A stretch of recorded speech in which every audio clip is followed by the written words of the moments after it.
Peace, everyone. Hola, dua, duau, hotep, konnichiwa, shalom.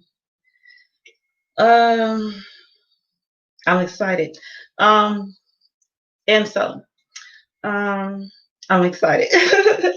Panatara pu pamaat, ankwaz dejed, ank uja seneb, uben nefri care, panebu haru ma'ati, rising always in divine excellence with ma'at every day, all day, dua, duau.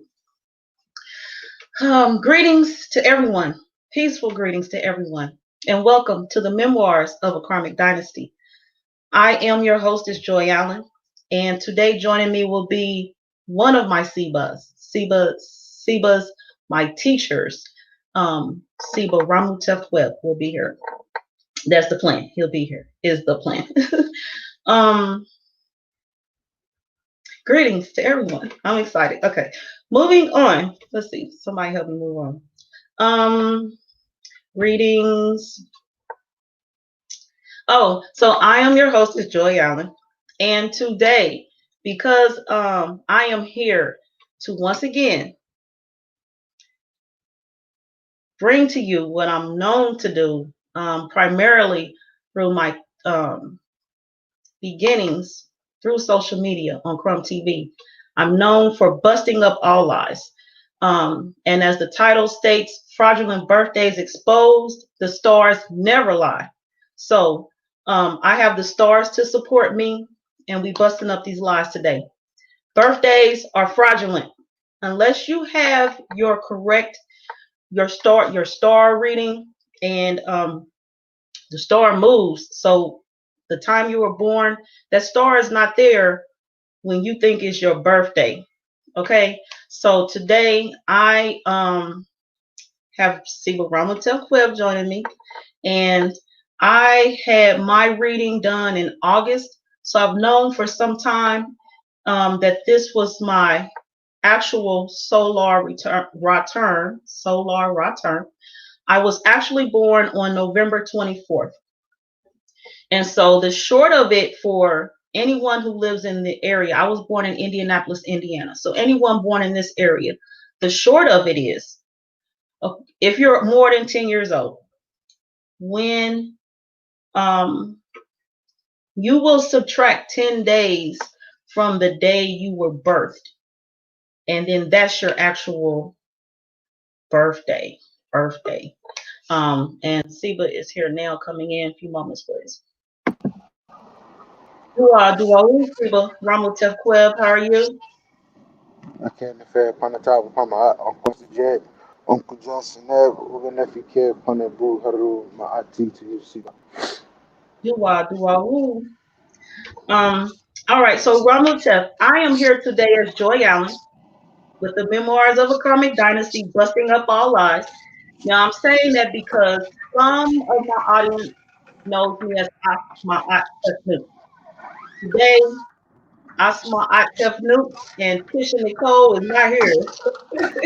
Y'all gonna sit with Joy Allen and Ramutef Qeb today. Um, so again, peaceful greetings to everyone. I'm glad you all are here to get this knowledge. It's beautiful. It's greatness. It's grand. I am right now going to acknowledge my humble brother from, because I am streaming, bringing this knowledge to many platforms. Well, yeah, many platforms. So I am on my Facebook page, Joy Allen. I am on my YouTube channel, The Memoirs of a Karmic Dynasty.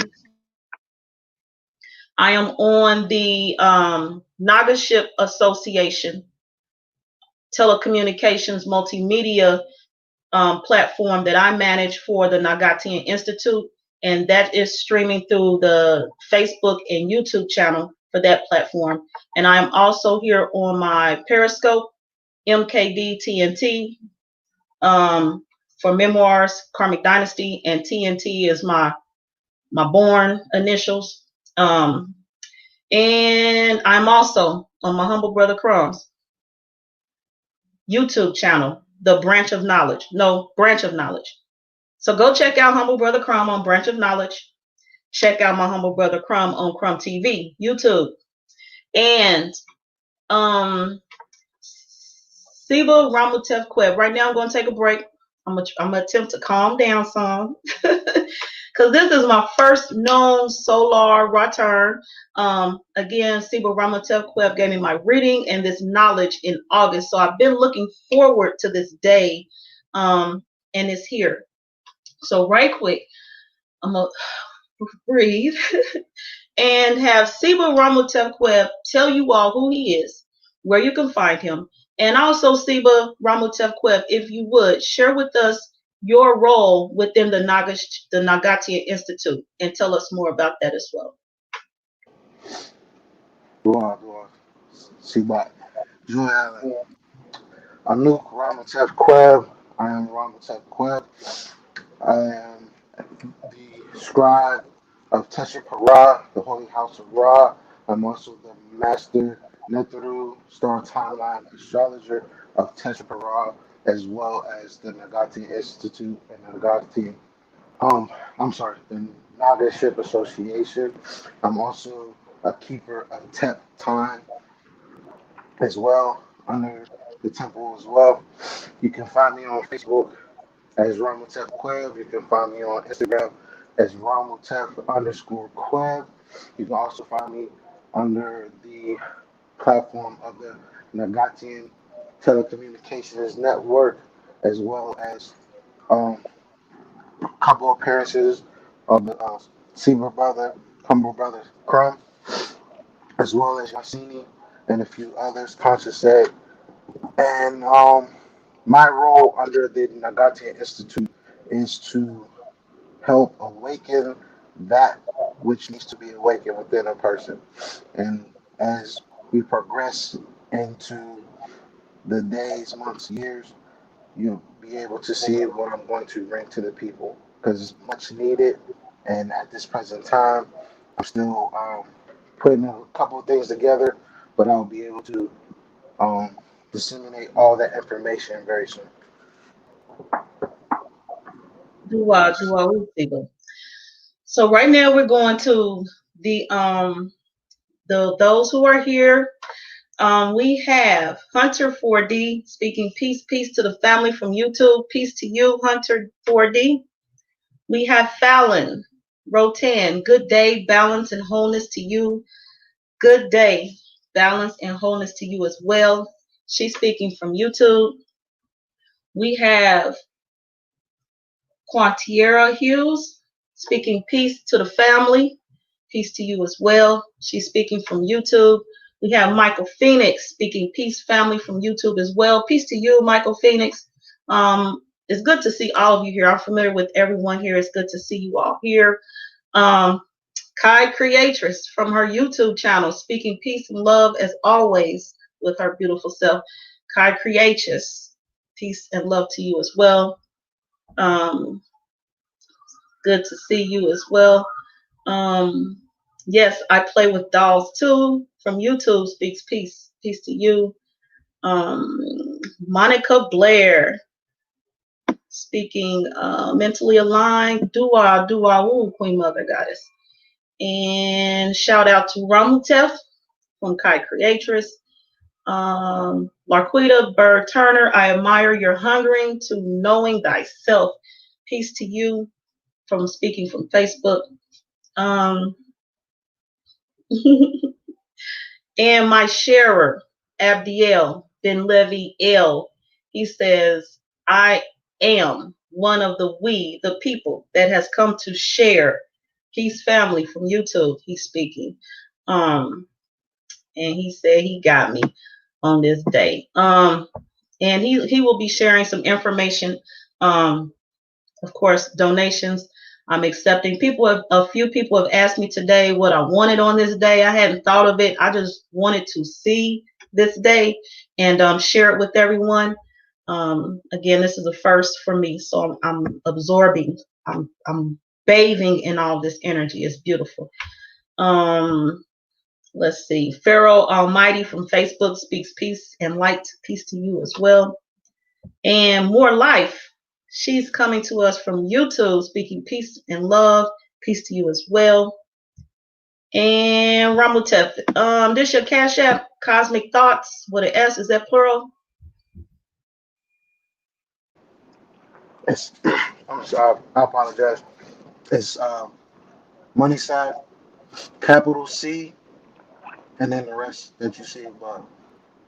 Okay, so it's plural. Okay. And Will I Am speaking peace from YouTube. Peace. Will I Am. Let me look at this right quick. Yep, that's the Cash App I had down there. Yep, that's the Cash App down there in the banner, streaming right there for everyone to see. Fallon, great born to you, to Earth Day. Peace to you. Thank you. Gratitude. And Opal Universe. Peace to the tribes. He's speaking from YouTube. Peace to this brother. He's doing many great things. I suggest you all go to his YouTube channel, check him out as well. And we're going to move on here. Now, right quick, speaking of people and great things, and the Ramech, and Siba Ramutef Qeb is here. He'll tell you Ramech means family. So I want to share right now, right quick, before we get into the content. Some things I accept. I have a concept of gifts in many forms, not always monetary, not always physical. So right now, and as I speak the monetary, here come my share with this information. And the gratitude from Opal Omniverse. Not all gifts come in a physical form. I have a special mention I want to give out, and this time of special mention and honors to a few of the Ramech. They have given me a gift today, and the gift was not in the physical form. These members of the Ramech have, in brief, I will say, captured some characteristics of mine and have shown me, brought back to me who I am. I know who I am, but sometimes the reminders are beautiful. So right now I am sending a special mention, recognition to my sister, Kai Creatress. She's here. Kai Creatress, I appreciate you. She makes me laugh. We laugh together. My humble brother Crumb, special mention to him as well. And to my brother D Calico, I appreciate him as well. And of course, my humble brother Taz from the Taz Show, Tasmaniac Wolf. And then we have Queen Mother Goddess Amber Gaucher. I do not see her here right now, but I appreciate her as well today. And of course, I cannot leave out, I cannot forget, I cannot not mention my Siba, Ptah, Seeker, Asar, Dua, Duau Siba. And of course, my Siba Ramutef Qeb for being here now and providing not only myself a gift, but to everyone who is here and will share out this information, this knowledge, sharing, liking, commenting, spreading the knowledge. Siba Ramutef Qeb is here providing all of us a gift. So special mention to him. Also, of course, mention to my sharer, Abdiel Ben Levi El. I appreciate you as always, always. And then there is my sharer, my admin, Humble Lion. I appreciate you as well. He is with me when he can be. He is in Ghana, so there is a time difference, and I appreciate him for all he does as well. And last, definitely not least, this power couple, I must send out this special thanks mention, gratitude to Marcia Owens Harris and her king Rod the Moor. That's how I know them on Facebook. They bring me many great gifts, and with the gifts they provide to me, I'm able to share the gifts that I receive. I myself, like my share, Abiel Ben Levi El, I am a sharer as well. Things I receive, I you see, I get excited sharing with you all. So that's my special mentions, my recognitions, my gratitude, peace, and well wishes to all those of you who I just mentioned, and of course everyone here. I'm about to stop so we can get to the content. Leslie from YouTube speaking peace to the family, peace to you, Queen Mother Goddess. I appreciate your presence here. I appreciate you. Do. All right, let's see here. Now, Sibyl Ramutef Qeb, can you tell? Now, I know I made some posts on Facebook, and I have shared with a few people that they can get their real birthday from you. Now, I use the term real birthday because if I use the terms you use, everyone definitely would not, more people would not know what I was talking about than the people who already didn't know what I was talking about. Can you give us the terms you use when you speak of the real birthdays and tell us how would we know our real birthday? Also, there's a question about which star are we looking at that moves and how our birthday changes. Before we get into my individual reading and more knowledge on my star. No problem. So I noticed a lot of people get kind of confused a little bit when dealing with the term Gregorian birthday and your star date. The reason why I give you two different type of dates to help you understand how messed up that Gregorian calendar is. Under that Gregorian calendar, we all know it's under a 7-day calendar, and anything that's under 7, 8, or 10 is considered a lunar cycle calendar. And every 130 years, one unearned day is added to the calendar. So, in order for me to find a person's star date or their star or their birthright, I have to know the basic information that any astrologer would need, which is your date of birth, location of birth, time of birth. From there, I track it using the star Cyrus, which folks will know in Metal Nature Subtit. When you put those two together, there's not a way I can flip my camera, is there? Oh, yes, there is. I apologize. Hold on one second. If that works. Yeah. Boom. Boom. All right, so this is how the best way I can explain it, right? So on the Ipet Haru Shabitum Twaharu Pama'at, the Crumb TV edition of year 10 of the year on the Gregorian calendar 2020-2021. That's that Crumb TV edition. Y'all see that? I see that. All right. See what Ramutef. No. All right, so in here, a lot of people I know haven't noticed really, but I set coordinates to the star substit within our calendar.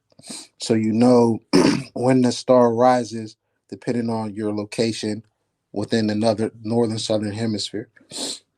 So understanding that on the Gregorian calendar, July 25th on the Gregorian calendar is the new year. January 1st is not the new year.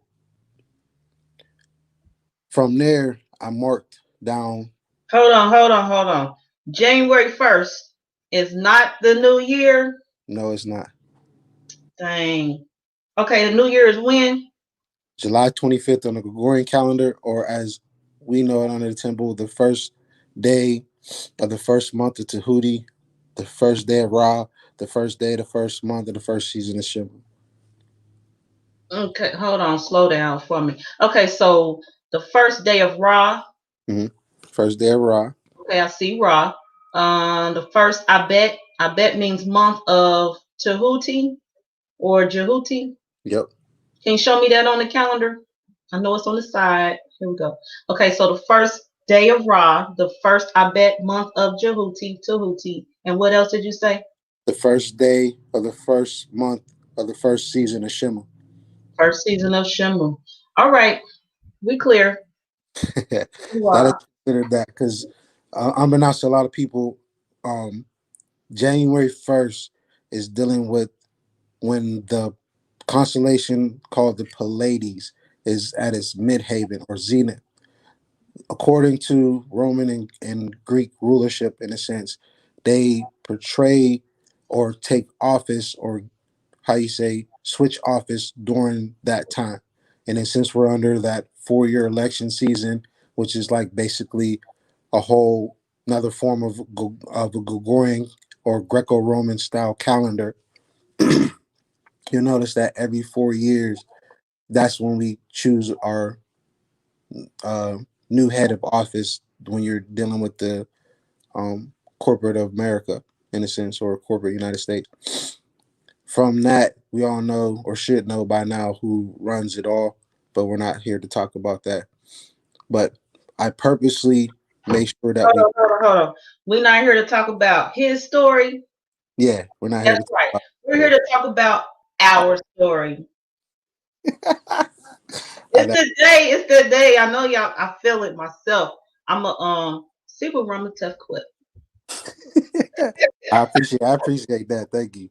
Thank you for clearing that up for me. I'm over here talking Hellenistic terms.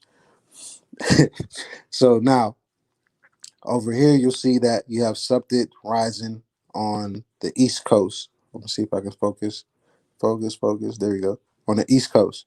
So the 10th day of the year, or August 3rd, on the East Coast, meaning we're talking about Boston, New York, Pennsylvania, Maryland, Ohio, and parts of Michigan, Tennessee, Kentucky, I want to say, all fall under that day. And then as the sun keeps traveling through the days, it gets to the West Coast, even though certain parts of the West Coast start on the 10th and some of them start on the 28th. But again, we'll go into that at another topic. But in order to find your birth star, you have to know where the helical horizon or the Rempet version of your location. So, for instance, let's say that you were born on August 3rd, right? So, under this calendar, you'll see that we have the changing of the month of the Gregorian under what is called a Shrek. As you can see, it says August 1st. So, to explain a little bit more, the counting of our calendars up top, what you see down here is basically the Gregorian because Siba superimposed the Gregorian calendar on top so it can become a practical calendar for those who still are trying to transition over. So you have August 1st, August 2nd, August 3rd. So it's New Year's on August 3rd. If you're somewhere on the East Coast, August 3rd will be considered the first day, the first month of Tahuti, the first day of Ra, the first day, the first month, the first season of Shimu. That will be considered this day. But when you look at your birthday, let's say for instance, your birthday is the 16th of August, right? So if you notice, with the Gregorian count, it's 7 days and it shifts and there's a leap year and all this other crazy stuff.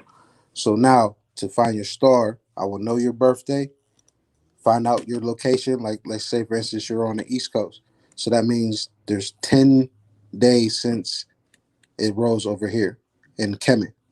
So what you do is you subtract 10 from your birthday that you know of and count back 10, and wherever it lands on is what you would call your Gregorian birthday.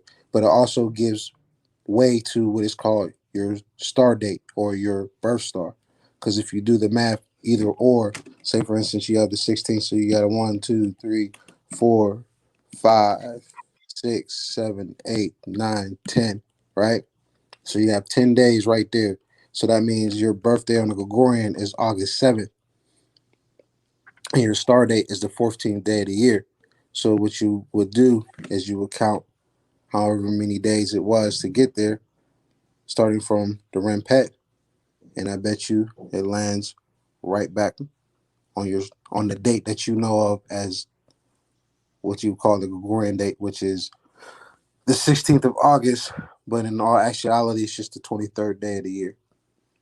But I give people the information so they know how to track their star if they were to move into another country or so on and so forth.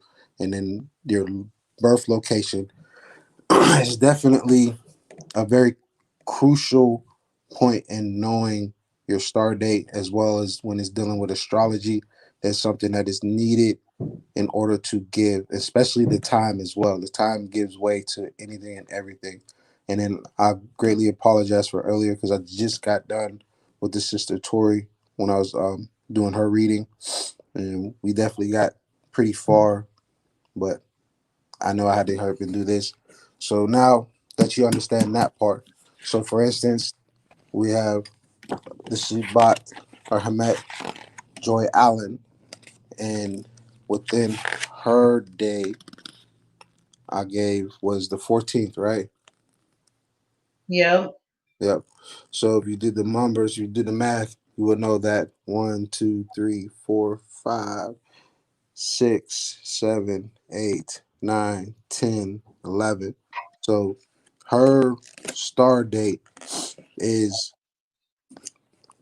basically counting from her birthplace will be the 113th day of the year.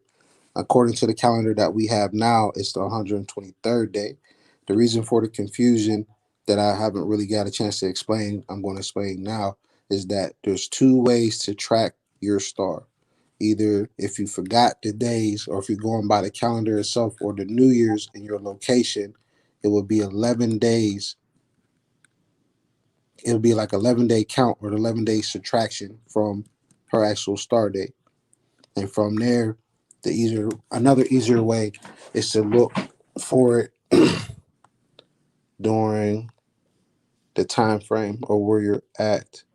So say for instance for let's see bot, putting it on where it's supposed to be at when it comes to her constellation, how you would say her day would be, or her sun sign, as you can see, is what? Scorpio.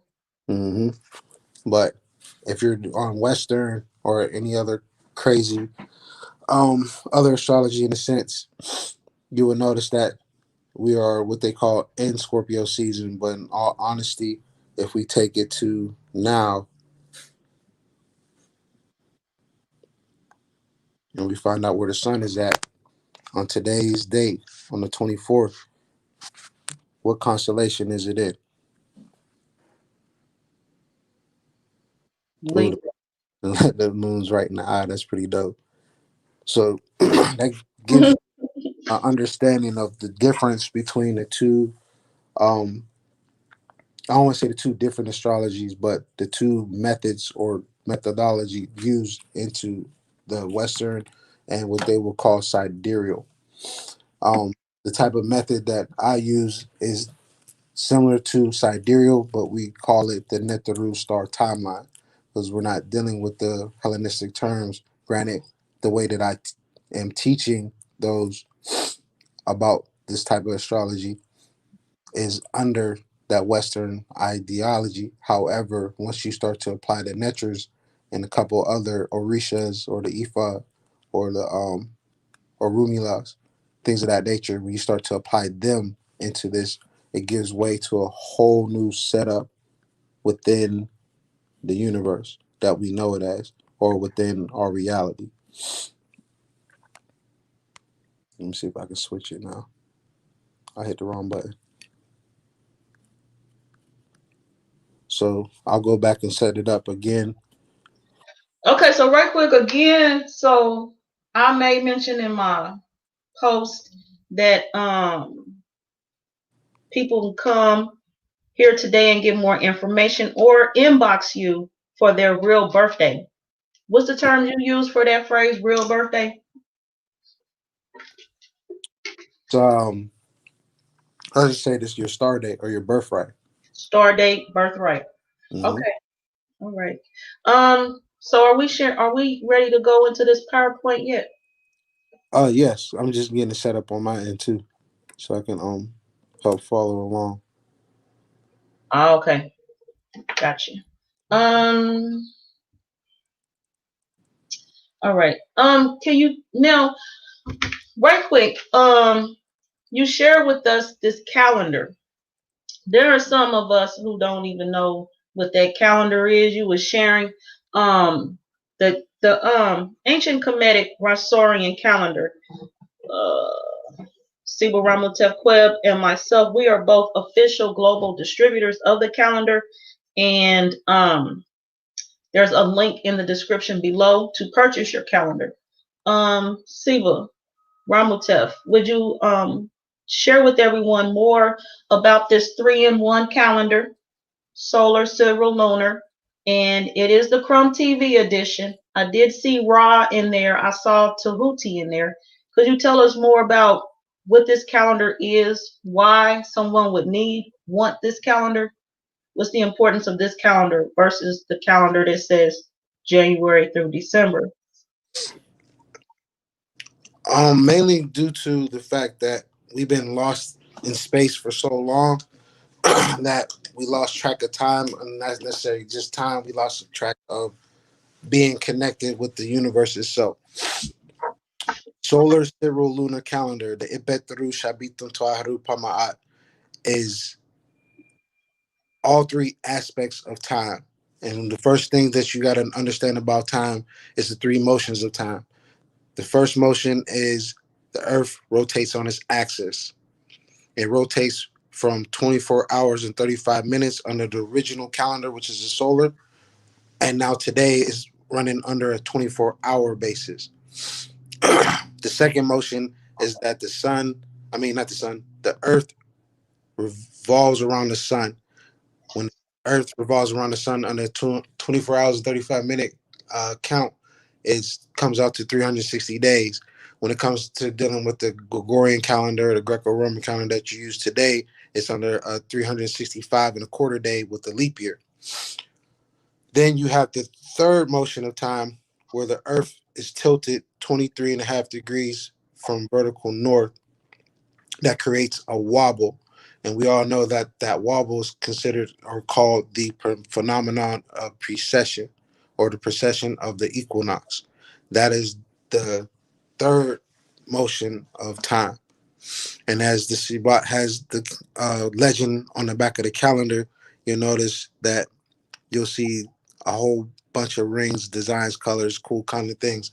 But there's a method that you're able to use to be able to know what time is. And once a person knows time, then they understand what's really going on here. Mm-hmm.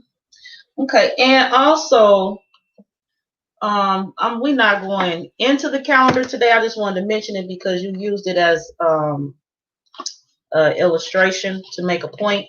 I actually have classes that I teach on this calendar, and Siba Ramutef Qeb and my Siba Patah Secret Star joins me at times to get the point across of the knowledge of this calendar.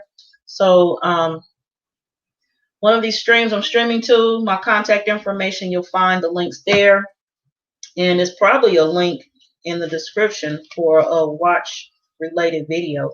I'm not sure. But it is contact me. I'll get you the information if it's not in the link. And with that being said, I know for sure probably we're gonna be talking about this sidereal, this part that shows the legend here in today's broadcast. This knowledge that we're sharing because we're talking about stars, and you already mentioned we already saw Libra, and which is a Hellenized term, which we cover in depth in the knowledge of this calendar and the other platforms. Now, let's see. Oh, we're going to this PowerPoint. I got my Joy Allen hat on today, y'all. Hold up. Busting up these lies, busting up these lies. Okay, so so they told me, well, I know, yeah, they told me because I don't anyway. I was born November 24th. Now today, like this year, a few months ago, I found out my birthday is today. Okay. Now, somebody could have told me that I wouldn't have went for what they were saying. Now, because Siba Ramutef showed me the star, then that was acceptable. I could accept that. And it makes sense because, I've recently done my study of astrology. Mm-hmm. There's videos on Branch of Knowledge. Check them out. And the Memoirs of a Karmic Dynasty. Siba Ramutef is in a few of them with me. Oh man, we're not even going to go into astrology today. We may mention it from time to time. It comes up, but we're not going into all that. What I would like to share is Siba Ramutef. In my reading, he gave me screenshots of the star, and now this legend right here. This is the updated version of what's on the back of this calendar. Could you tell us more about this legend? Yes. This is the how you Did say, you mean to have this? Did you mean for me to share this in the presentation today? oh yeah, of course, of course. Okay, cool. I mean, granted, it's not today's date though. I'll just let that be known. But Yeah. this is the version of what we call the astrological or astronomical accounts of the Shabitam Taharu Pama'at. This is mainly to be used as a calendar as well, but it's more so designed to be used for the astrology part of it all. And then just a couple other interesting factors as well, predictions, um, you know, a lot of great things that's going to come out of that. Really is. And I've just been cracking jokes about it because it's like myself and my other colleague, we how you say invented a time stone, and what you're looking at is the time stone. And I talk Hmm. about it, but that's what you're looking at. And within this diagram, any and all possibilities when it comes dealing with any type of astrology, don't matter what it is, can be found within this diagram or within this legend. And to explain it a little bit more, the outer ring is what you know as the phenomenon of precession or the precession of equinox. The second ring is the Okay, hold on. Question. yes, Uh, Joy Allen, busting up all lies. Question for the audience. The outer ring. You called it the phenomenon of precession. correct. Why would we call it the phenomenon of precession? Because the phenomenon that we know as how you say a tracking system in a sense, because when it's a phenomenon, it's an anomaly that is understood but not really understood. Hmm. See it, a lot of people don't even know about it. So when they actually see what the procession or the way that you track the procession, it's a phenomenon that most people do not even know about or even give, say, a care to even look for. But a lot of people claim that they know about the age or we're transitioning into an age and things of that nature. But how are you going to say that when you don't really know what to look for? Okay. And the word priestess. Meaning that it goes, how you say, backwards in a sense. So Okay. calendar goes, how you say, the procession goes or precesses, and then you have the solar part that goes clockwise. But then at the time, it can be in reverse in all kinds of forms of matter. So in this version right here, after I fixed it, Hmm. this one, the procession is actually going clockwise as the solar part is going counterclockwise. Okay. So it's going this way. Correct. Okay. And that's why did it switch from precession counterclockwise to clockwise? Because this was, how you say, rushed. This is kind of rushed when we was doing this particular part to when we presented on um tap videos, Hmm. like kind of rush instead of making it fully perfect. I just basically was like, hey, put this here, mark this here, shift this here, put the degrees here, have it. So is this incorrect then you saying? No, it's not incorrect because all you got to do is flip it. Okay. So otherwise, normally though, this ring precesses. Correct. So it goes counterclockwise. Correct. Okay. And then these other rings, all of these in here go clockwise. Clockwise, counterclockwise, like the whole shifting is in a whole different type of format. Because once we're able to bring the app to the Ramech, then it becomes more simpler of understanding what you're looking at. So Okay. for So the outer ring, we have the phenomenon of precession, which some people would know as the Zodiac. Mhm. Okay, that's the outer ring. And what was you about to say is in this next ring? The second ring is the solar aspect of the calendar. Like from to better explain that, this is the amount of days that the sun travels through each and every sign of the zodiac when on a yearly cycle, Mm-hmm. yearly daily cycle. The outside is the great year time. The inside is more so the daily and yearly time. Okay. What about this ring right here? We're reporting that that Yellow, orange. that is the seasons of the northern southern hemisphere. Mm-hmm. Then the ring inside that, where it should be like blue, green, red, Mm-hmm. seasons of Kemet. Then the ring that's inside that is the 10 month that's from our calendar. Mm-hmm. The ring within that is the 9 days in a week, 4 weeks in a month, 36 days in every month, 10 months in a year. Okay, okay, hold up, hold up, hold up. You said 9 days in a week, Yes, 9 days in a week, 10 months in a year.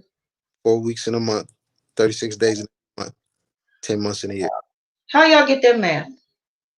By our mother equation of 8,766 hours. How you determine there's 9 days in a week?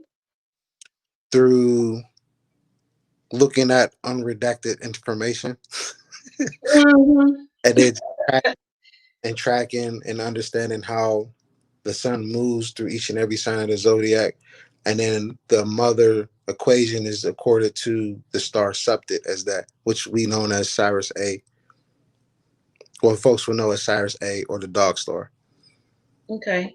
Um, so in brief, not to get too far into this calendar still, Mhm. then we'll go to the next slide. So I knew Joy Allen.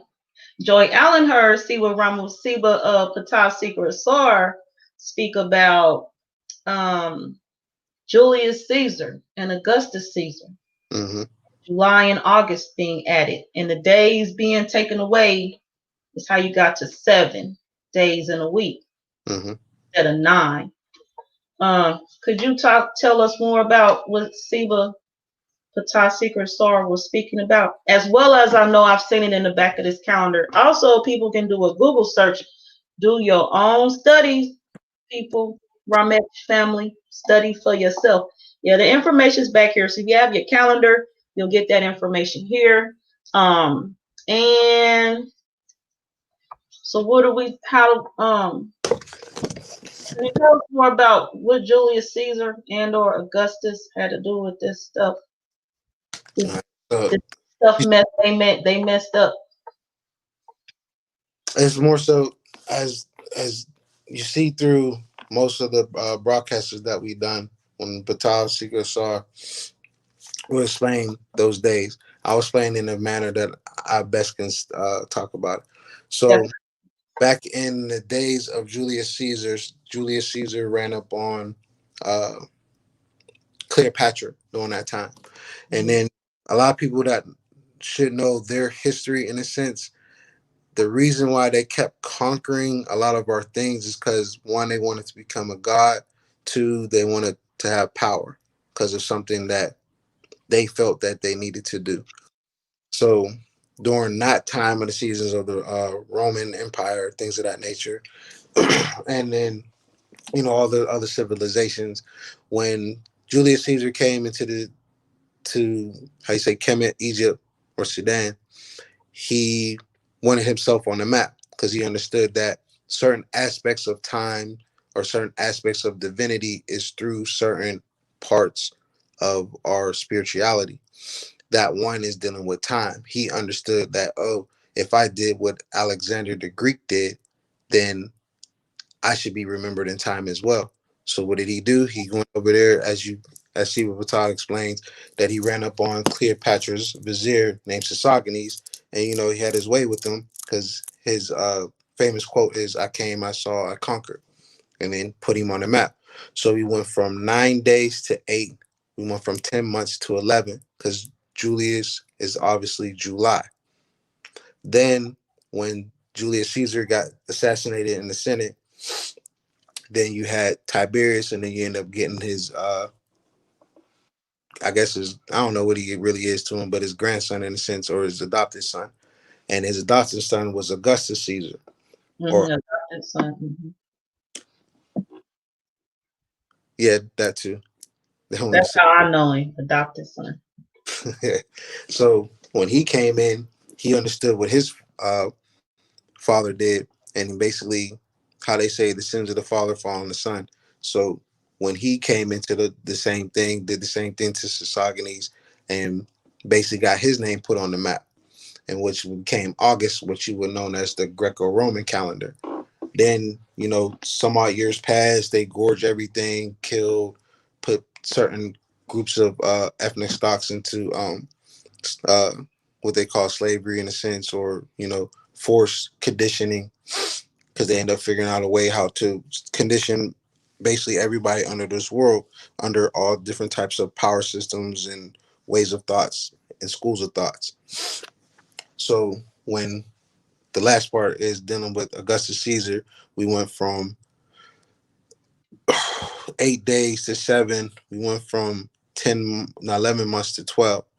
And then the reason why you can identify it when you know Greek, or not Greek, but if you know basically Latin in a sense, and you look at the days of not the days of the week, the months of the Gregorian calendar, you'll notice that you see December, November, October, September. And from looking into those, you know that Sep means 7, Oct means 8, Nove means 9, DAC means 10. So when you do that number system, because when they made their calendar, obviously they ran out of how you say deities or gods or goddesses to incorporate into their lifestyle. Once they went to that number system, that's when we all should have recognized from there.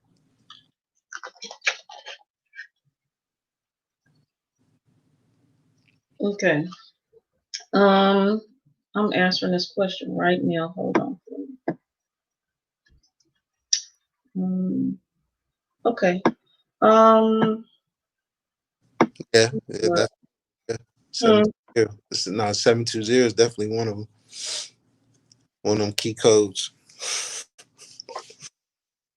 okay, I'm changing these numbers. So, question is, what are the names of the days of the week, including the missing two? Um, and I can't. I'm working on seeing on this small little space I got to type in. So, Siba Ramutef, can you share the names of the days while I'm typing them out? Not a People problem. will probably want to know how to spell them next, so I'm spelling them. I appreciate it. All right, give me 1 second. Let me switch it over. So, those missing days, like if you go to if you Google the tomb of Senumut, you'll see that he has a stellar, and on the bottom right, you'll see 9 netures. Those 9 netures starts with Amenta, Hapi, Tuamutef, Klepsina, and then there's 4 miscellaneous. From there, what we done is we went back to his primordial source of to give more balance and frequency to the Ramesh. So the first day, what people will understand is Ra, and the way that you can interpretate the calendar, we write everything in his metal nature, from names to the Shareks. So the meta nature is above their heads. Correct. Okay. So you have the first day is Ra, Mm-hmm.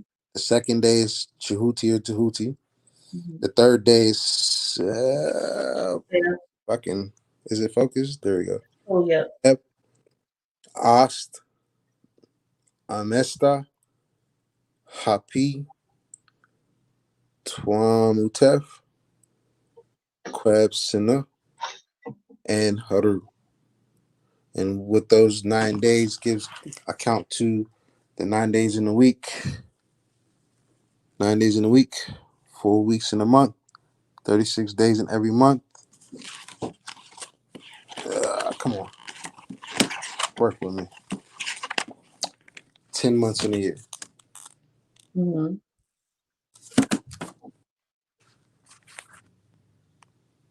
Okay. And I got a request for an invitation, so I'm gonna send an invitation out here in a little bit. Right now, could you tell us the importance of this slide with the planets, the symbols, and influences? Because we about to get into my what you call my birth reading. What Hmm. you call it, Ramutef? The Netaru star timeline. My Natural Star timeline. Correct. Okay, so when people contact you, they'll be receiving their Natural Star timeline. Correct. Okay. All right. So could you tell us the importance of the planet symbols and influences here? All right. So the way that I go about this is a little bit different than what most people do. Mm-hmm. So this is a great way to beginners interpretation when it's dealing with the planetary systems, dealing with the Netaru star timeline, or what you would call AKA astrology. So for the sake of conversation, I'll just keep saying astrology so folks can follow along. So within these planetary systems, each one has a particular duty, a particular rulership, and a particular energy that is converted into what you call our beings. And then to give way to that, whenever myself and the rest of the Ramech put it together, you're going to start to understand those type of frequencies that emanate from these celestial bodies. So, for instance, you have the sun with its symbol, which is like the Ra symbol or any other type of symbols.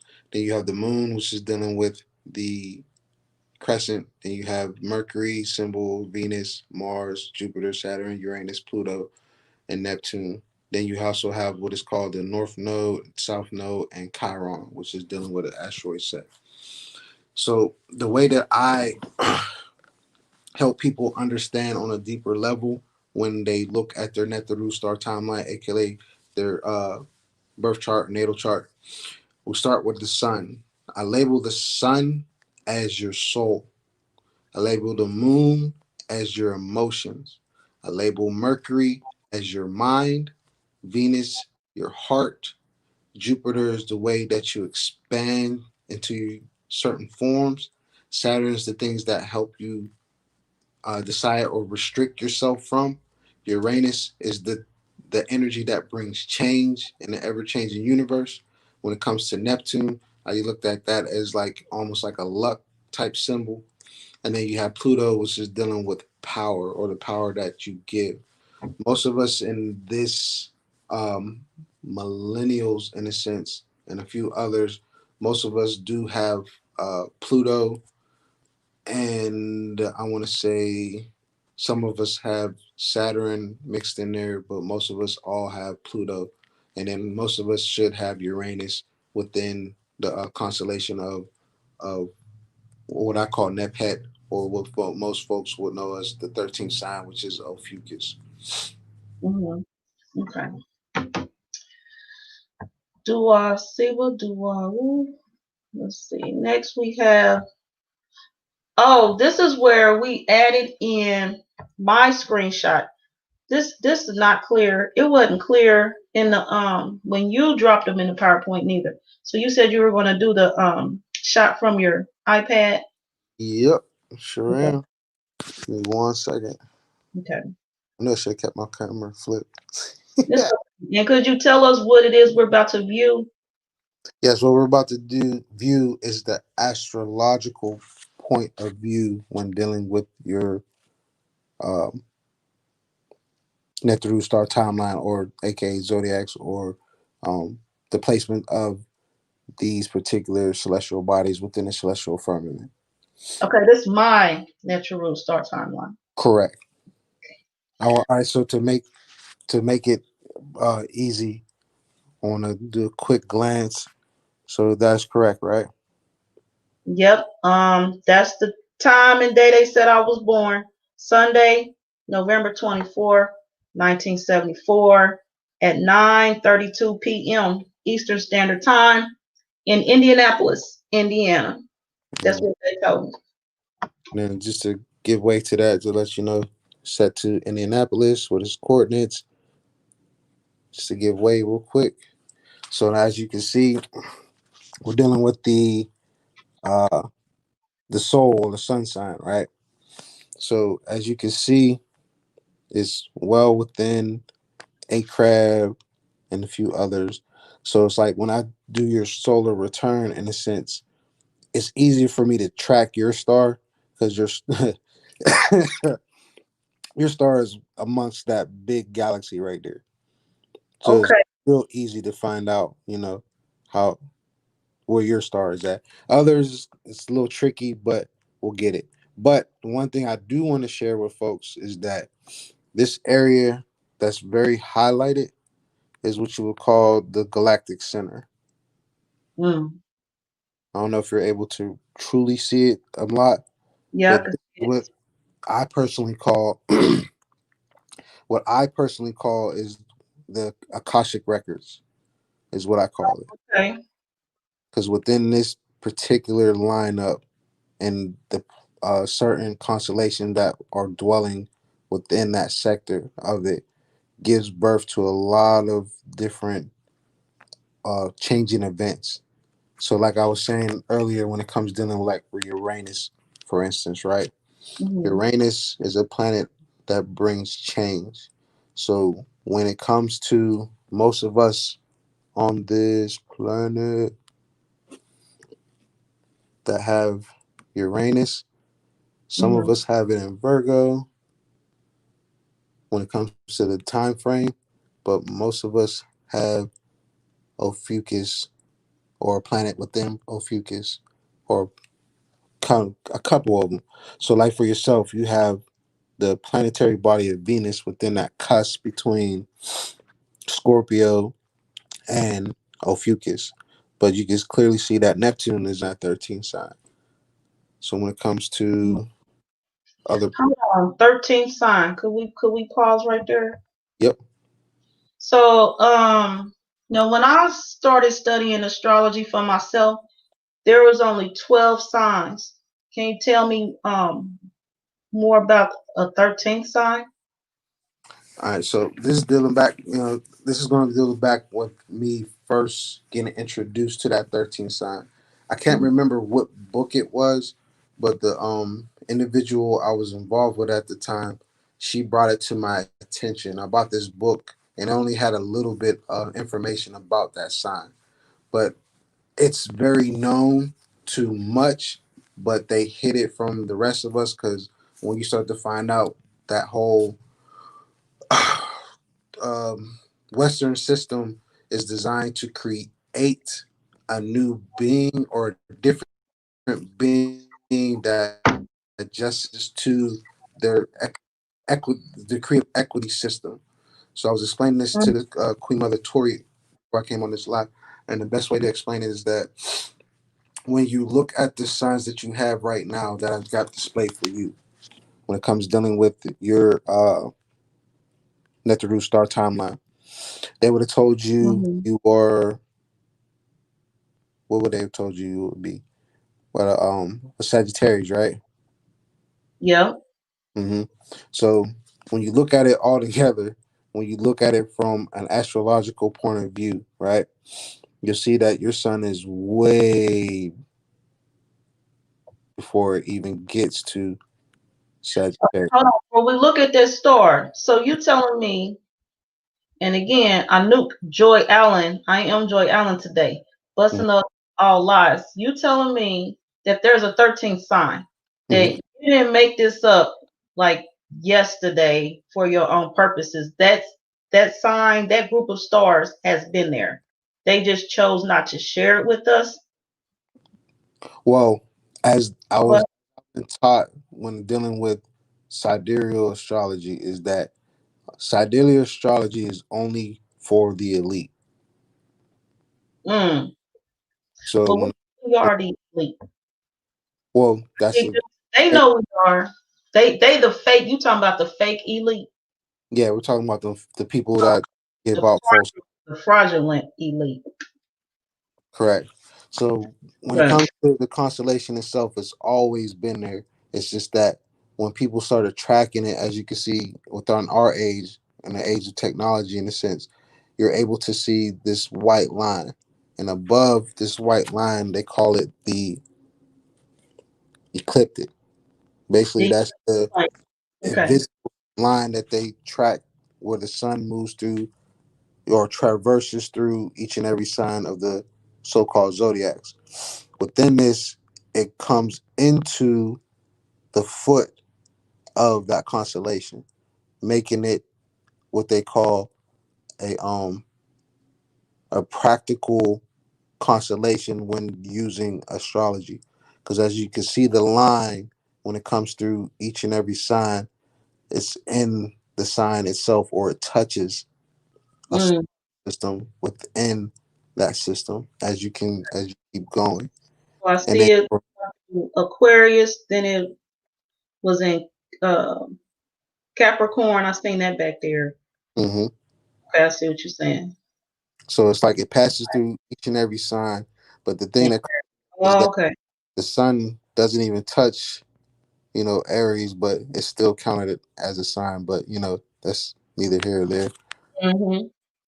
But Okay, the sun so track. that's the part of my reading where you was at before I interrupted you. You were talking about Ophiuchus. Hmm. So dealing with that constellation, there's not much known, but there is known from my own how you say raw search or research. I've been Mm-hmm. looking real deeply into just using the different terminologies that's been given or thought of or coming into knowing of, and then from there you trying to search and look for the understanding of this constellation. So with me, I'm letting people know, like, let's say we'll talk about Eastern, right? Let's go and talk about Eastern astrology. So the one story that pops out to me the most is the story about the first house or the rat becoming the first house. Long story short, the rat, with every all the animals that's on that zodiac were told Rat, to, rat is the that the first Buddha is house going to for bless. what? Seba. The rat is the first house for Hmm? what astrology? I've not heard of. Eastern. Okay, okay, we talking about Eastern astrology. The Dealing rat in with, the first house, that's dealing with and Chinese zodiac. huh? Yeah, the Chinese zodiac. Chinese zodiac. Chinese zodiac. Okay, okay. So this is the story. Go ahead, please. So they're saying that long story short, the rat was trying to, make it to the thing. It was tired, or the gathering. So he off tried to get a ride from the horse, and the horse was like basically like, "Fuck you, I ain't fucking with you because you're too stinky." Excuse my language, but that's the type of interpretation I got to, because that's the whole opposite attract type thing, or the good and evil thing going on. Then you go from there. Then he or she meets up with the ox. The ox is basically powerful but yet friendly. That's like that whole Taurus sign, but you're going to find out that those are not even that either. So as everyone made it to the pier to meet the Buddha, when everybody met to meet the Buddha, just doing signs and symbols real quick. Mhm. The the ox made it there first, but when everything was being presented and given their place, the rat jumped down to take the first house. So that's why the rat is the first house. And then when you start to put two and two together, you'll find out that the rat itself is the constellation of Sagittarius. And from it being Sagittarius, if you want to know where the Buddha lies, the Buddha is the one that gave that sign its place, which is how you say the 13th sign. Okay. All right. So again, moving on with my reading, and I'm in the wrong thing. So we're in Ophiuchus, and where we going next? What was the next slide we had, or next part of my reading? And this First is a similar giving reading this, to what people will get when they contact you for their own, right? I'm sorry. This is a similar chart to what people will receive when they contact you for their own. Correct. They'll get Okay. I do everything by hand, but I'll also use other techniques so they can see the difference between what they have presented versus what is given when you do it from scratch. Because I'm a person who likes to do everything by hand, so it may take a while for me to do the information, but I trust and believe that I got you. Because once you start to go deep within this, because I'm not the typical astrologer that's going to be like, all right, I'm just going to tell you about yourself. I'm going to tell you about this, give you some ways to change your life in a sense. No, my duty is to help you understand your chart. Okay. So Learn what's the next with my basic, chart? give you the. Go ahead. I said, so what's next with my chart? All right. So what I have people do is I have them write down their planetary bodies and what it dwells within those bodies. So, say for Hmm. instance, for yourself, you have your sun in Scorpio, or we Hmm. know I tell people it's Serket, which is a Scorpion goddess. Then you also have Venus, but Venus can be also be shown as within the cusp between the 13th sign and Scorpio. But for the sake of the conversation, I'm just going to keep it in Scorpio because it will basically say that it's in Scorpio. And then if you go outside and you will look, you'll understand that from the app itself to pondable matter, the actual star or the actual planet will be about here, basically by the S in visual. But that's neither here or there for this conversation right now. So let's go ahead and go and look for the other planets. So you have Venus and the Sun and Scorpio. You have Neptune in the 13th sign. You have Uranus in Virgo. You also have, excuse me, you also have Pluto in there as well. Once I bring it back up. Okay, so I have Pluto and Uranus in one sign, one Correct. same sign. Correct. Oh, okay. 13 sign. I'm just writing it down as we go so we can definitely go in. So we have Pluto and what else was there? And Uranus Uranus and and Uranus and Virgo, right? yep, or Then Ost. oh yeah, or Ost. Then you Yeah. would have where's your moon at? My moon was in Set, Pisces. So you have And for those who are following along and not quite sure what we're talking about, so there's the terms we use. Um, can you tell us about the Hellenized terms? So like Leo versus Sekhmet. Could you tell us about that right quick? So as we follow along, I can, if I have to, spell out the words for people and do a side by side. Can you tell us about the side by side? yeah, I can try. I can tell. So Sekhmet the and difference between yeah, the difference between the two is very grand in nature. what is Sekhmet? What's when we say Sekhmet? What are we saying? When you're dealing with People don't know Sekhmet, what Sekhmet is. Yeah. there's different ways to interpretate her name. I'm dealing with Sek and then Met and then Sekrat Met, but that's tomatoes. But dealing with the goddess, A language or something, Ramutef? I'm sorry. This a language or something different? It's not English. We people not No, familiar. yeah, dealing with the metal nature when dealing with spelling or pronouncing the goddess's name. or the Neteret's name. The Okay, so we're that speaking about Metal Nature versus the Hellenized terms that we learned in English. correct. Okay, that's what I was looking for. Okay, so we have the moon. We were talking about Set. So Set, SET, also known as Pisces. I see that on the screen right there. And what do we have? So that's my moon is there.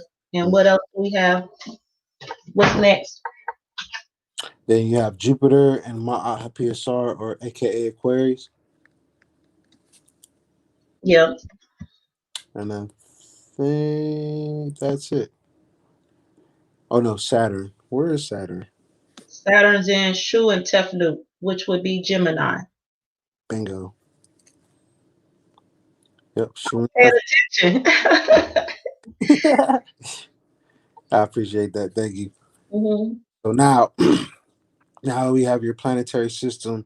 Now, what I do is I give a person their housing system. The housing hmm that I still use is under a 12 house system, but it is also possible to make a 13 house, only for the simple fact of that if you do a 13 house system, that's a little complex, but it's actually a system that can definitely work. There's a sister out there who actually does that. I will be sure to get her permission to um send people her way if you're very interested in understanding or knowing the 13th house.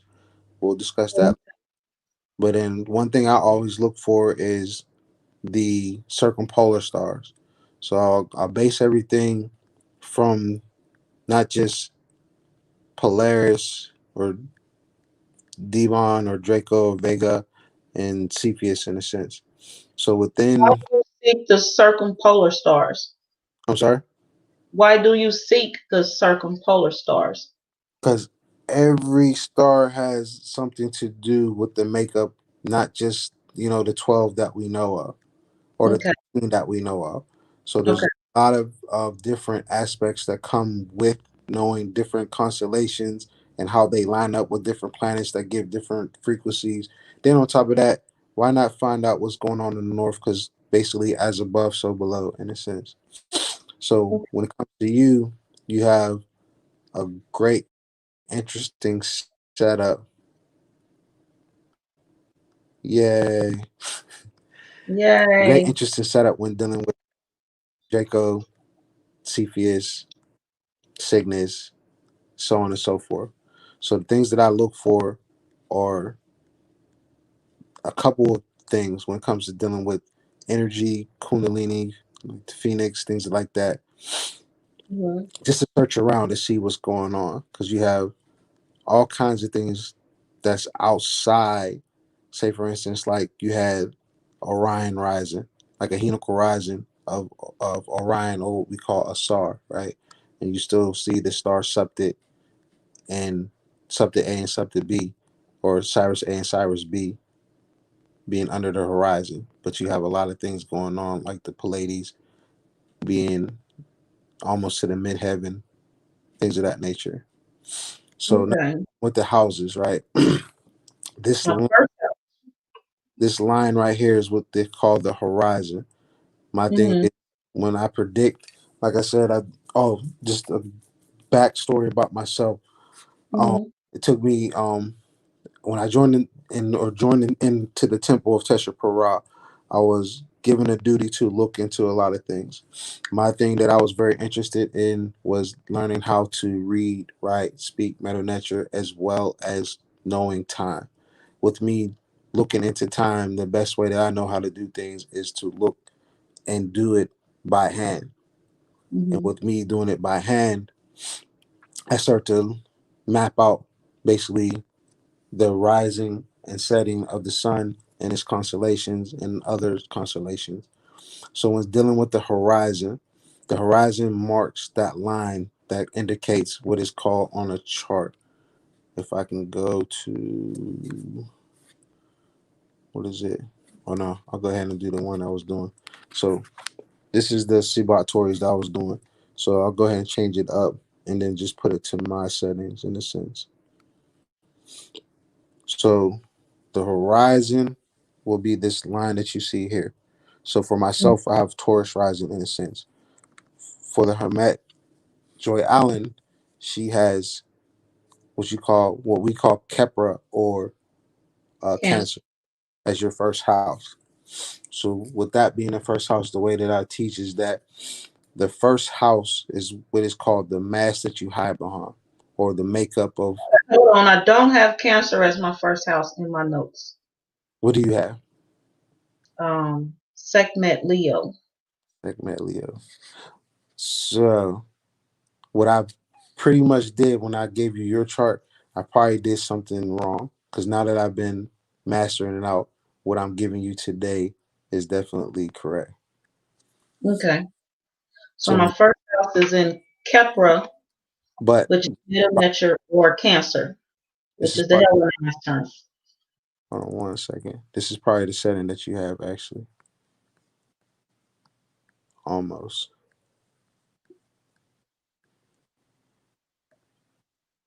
because there's different ways that you can do this, but it all depends on what the time frame that you're using.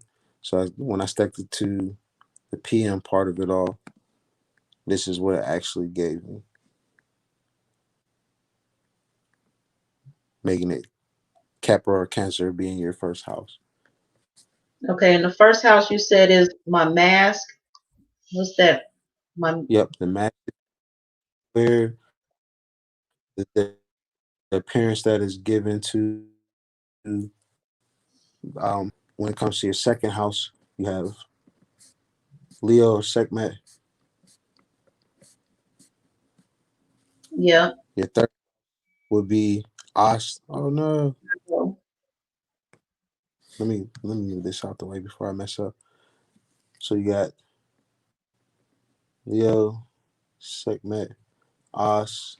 Then you have Upawat or Ma'at, Which is Libra, which is Libra for your fourth house. You have Serket and Scorpio, Nephet as the fifth house. Then you have uh what is this? Neat as your sixth house. Neat, aka Sagittarius, Then is you the have sixth Amut or Capricorn as your seventh. As your eighth would be Ma'at PSR or aka Aquarius. house. Hmm. Then you have Set Pisces as your ninth. Amen Aries as your 10th.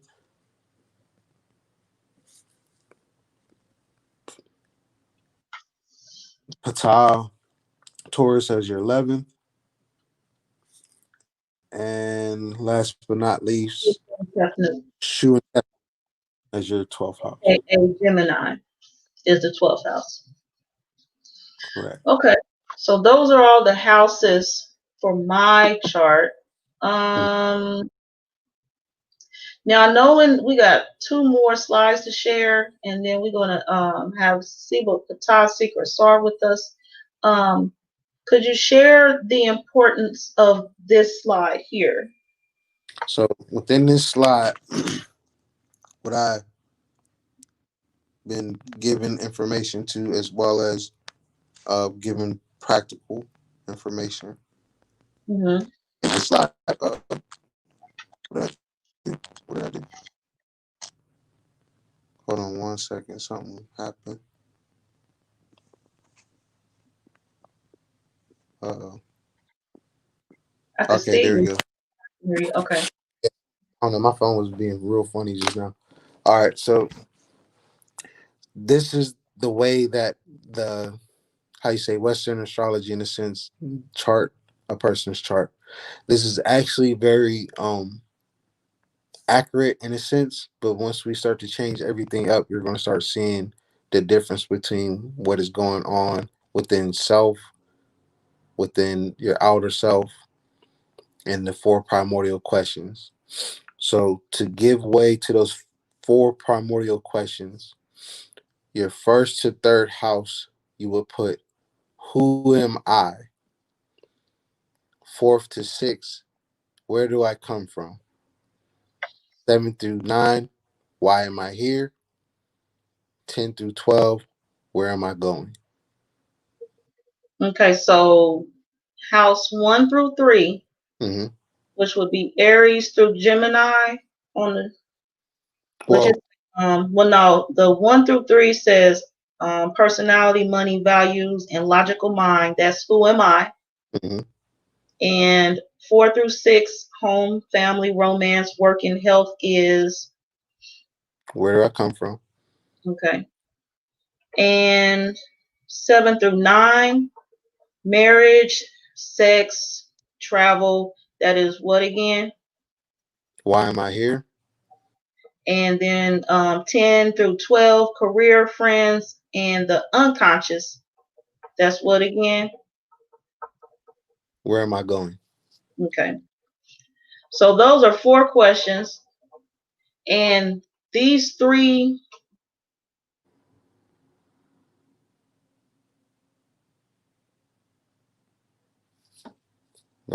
What happened?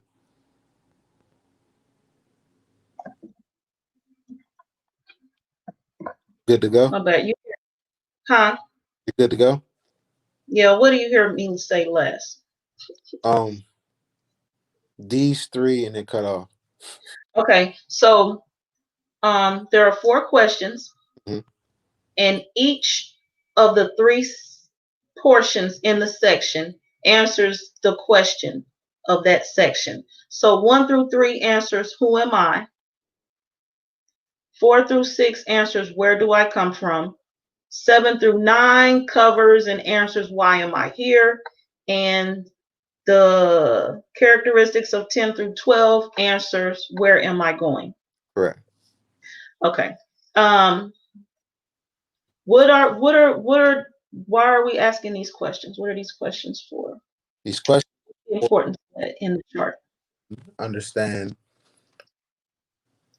their purpose because a lot of people search for their purpose but don't know how to find it. They Oh. are they at this present moment, those especially under Western, not knocking them, but those being under Western, you're being a form of control within the control system. So you're giving people a false identity in a sense versus them actually being who they are. Okay. Okay. I got you. So we are back looking at this chart, and we have our 4 questions to understand our purpose. And what do we need to know next about this chart? So under this chart, this is under the format of the again the Western style, which is dealing with Aries being the first house and with Pisces being the last house or the 12th house. Okay. So using that type of system gives way to explaining about yourself in a very true manner, but you have to make sure that you understand that each house has to be laid out according to your blueprint. Your blueprint is that what I gave you, which is that whole 12 house system with that order. That is considered your blueprint. With your mask or the thing that you hide under, which is your self. And as we explained earlier, from showing the Ramesh, the planetary systems, those planetary systems, as I described, your soul being the sun, your mind being Mercury, your heart being Venus, Mars being your actions, your moon being your emotions, so et cetera, et cetera. So as you look into your own chart, you understand that your fifth house Mm-hmm. is the place where your soul resides, right? But it also has your heart. Then, when it comes to the other aspects of yourself, when it comes to your emotions was within said Pisces.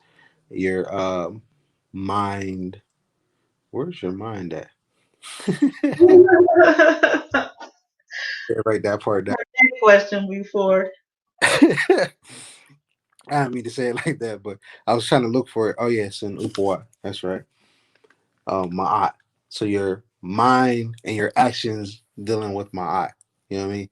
So when you start to put the formula together and you start putting in things in place in its proper order, magical things happen when you start to understand those blockers that keep you blocked.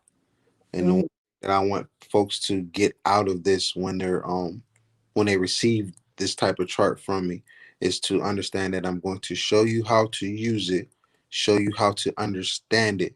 I may talk to you in a certain way that might freak you out a little bit because I'm gonna be very on point, just on a basic level to understanding who you are.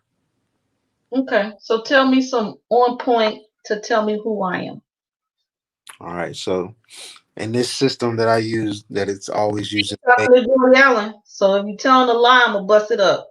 What you got? Yeah. What you got? All right. So let's deal with the your first house, right? Hmm. My Let's do- mind. So before we even get into the first house, we need to understand your rising sign, right? Your rising sign is the basically, like I said, is the mass, which is Okay. our first house. You know what I mean? It's the mass that you show to the world, but we know who you are inside. If that makes Mm. Yep. so. Let's say, for instance, for yourself, right? um, from dealing with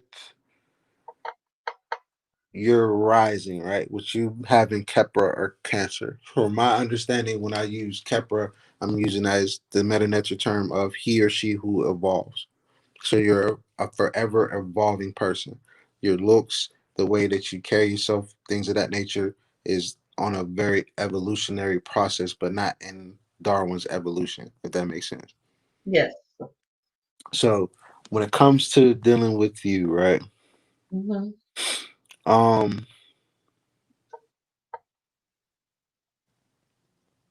how can I say this? Uh-oh, he about to tell the secrets. Go ahead. Just say it. All right, let's say. All right, so I'll give you a common factor that um they would say about a person or how they identify a person who is cancer rising. From some of the material that I study under, it's more so they would identify you as a what they call a dreamy glancer. Like when they look at you, it's like that dream glance, like, oh wow, you know. Then they have like the what they call moon face, in a sense, basically having like almost like a round face in a sense. Um, when dealing with the way that your expressions and things of that nature, it's all within your face. So, Definitely, I've heard that like all my life, and so I've been working on that because I don't want to show everybody everything I got going on. I know, right? Same Yeah. here. So the Well, system will place, right? So if we were to go to that chart again, right, mhm. and we will look at, the placement of what you have. So within your first house, which is, I am, correct? As you can see, it says I am, or your personality in a sense. So the way that I would do it is to give a person a number code as I was taught, then write out keywords, and then from your own knowledge and understanding, thinking with your spiritual mind and not with your human mind. And shout out to the Hamet Keisha for enlightening me on those type of words. So under this particular first house, right? Just dealing with the rising of what they will say about you. Like I said, yours is more so the evolutionary type of person. When it comes to the the housing system, you will have I am, I nurture. Because if you go back to the chart, you'll see where I am is the first house, so we keep it the same. But you also have Cancer in there. And when you look to where Cancer is the fourth house, correct? Yep. Home and family. hmm So when it comes to dealing with this, it's like there's no place like home, in a sense. So when it's dealing with Tell who, me more about that one. What you talking about, Ramutef? Well, it's like, the type of person that you are. Like, who am I? Right. Because I I do not feel like Dorothy Gale. Tell me more. Who am I? so it's like, who are you? You're dealing with an individual who has, how you say that, what's the right way I can put this? So the type of person, and it's so hard because I it's so hard to make it authentic yet predictable because I know of you, I have met you, I have talked with you. So in a sense, it's like I'm gonna be. I feel like I'm cheating in a sense. You're not cheating because that one part when you said you was explaining the mass cancer, Mhm. and at first I was like, no, no, no, you're talking about no, no. But as soon as you said the expression show on my face, I've heard that my entire life. So, well, enough of it. So now you're not cheating. Go ahead and share with us what you got. I'm gonna let you. I'm gonna bust it up if it ain't right. All right, thank you, thank you. So far, So, you good. so again, we're dealing with the first house, which is Hmm. who you are, your parents, your awkwardness, your personality in a sense, and then you're adding the aspects of uh, cancer, which is dealing with rooted family, children, things of that nature. Those things dealing with your home base. So when I would put it in writings or I would put it in explaining, I don't go too deep because the whole experience is to know what it is. So I can talk about a person's insecurities. I can talk about when it comes to your parents, you're always in that how you say grounded within your roots in a sense, grounded within the things that you do when it comes to not just necessarily culture, but also just everyday life. You have a unique sense of um I want to call it like a unique you have a unique gift of the things that you present to the world when it comes to dealing with that match that you have over. When it comes to your family life, it also expresses into the things that who you are at that present moment. From there, when it comes to dealing with the how you would say that whole process where people are starting to understand that you're not just one sign. This is, giving way to that. So I would tell people to look into, certain traits of cancer, right? So we understand that it's a feminine sign. We understand its ruler is the moon.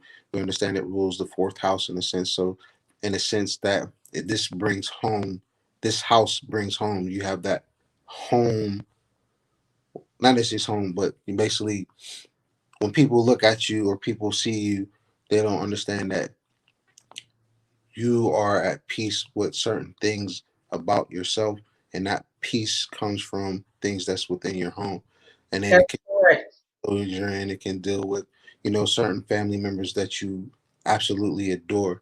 Because the one thing about this sign, in a sense, is the how you say the uncanny love for family, because that's what cancers are mainly how you say put in that category as the family type person, the people who always want a whole bunch of kids and things like that.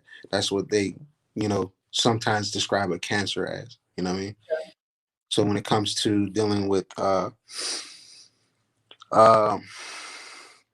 those aspects of the cancer within you, with it being your first house in a sense, that's a lot of your um I don't want to say a lot of your characteristics come from in a sense, but people regularly will talk to you. They will think that you're a Cancer, but we all know that you're not because we all know that we're all the signs. But the one thing I do say is that always remember where your soul is at, where your mind is at, where your heart is at. So when you start to get those concepts and it becomes clear, like, oh, now I understand this is the reason why this energy is so strong with me when it comes to dealing, like, say for instance, the we'll go ahead and just talk just briefly on where your heart and your soul One is at. more. So yeah, let's do the heart. That's a good one. One more, and we're gonna move to the next slide, and we're gonna bring in Siba Patah Secret Star. All right, no doubt, no doubt. So what's the next one? You said the heart. All right, so the heart's dealing within your fifth house. So what I will do, for instance, let's just go ahead and go from. We'll just do one. Yeah, we'll do 1, 5, and 9. That's what we'll do. 1, 5, and 9. Okay. So we One, did one. one We're doing five next. 5 will be your fifth house, correct? And then 9 will be your ninth house. So within Okay. your fifth house, you have Serket and Nepet. Okay. So you will have a whole bunch of planets or listing within this, all because of you having Neptune in there. So in a sense, you will have uh, two planetary bodies, one luminary body in there, because the luminary is the sun, the moon is also a luminary as well, and then the rest of them are just planets. So when you're dealing with your sun, you have your sun and Serket or Sekhmet. You have Venus in there as well. Then you also have Neptune in there, but Neptune's dealing with the 13th sign, but we can still correlate it in there no matter what. We can still see it as Scorpio or not, depending on what it is. Yeah, I just missed what they said. That It's was okay. It wasn't. It was. It. Go ahead. all right. So if you pull up the chart again, right? So we're dealing with what is that?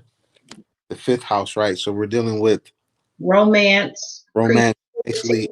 children. So we're dealing with I express, in a sense. The way that you express things is literally from the soul, from the heart, and the type of luck that you bring. That's the best way that I would interpretate that particular home, because this is basically what sets the foundation within your life, in a sense.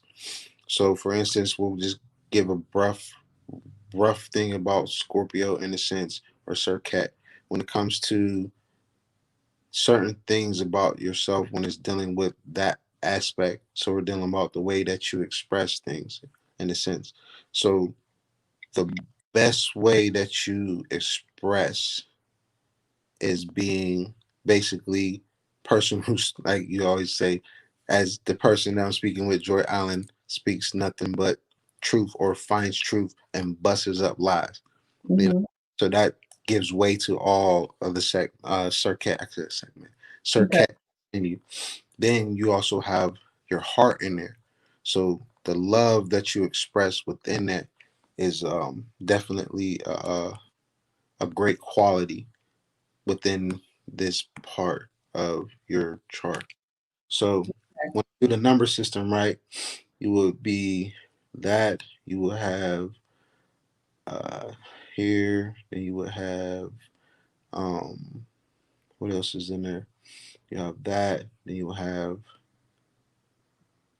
that one and that one, and you will also have, I think that, if I'm not mistaken.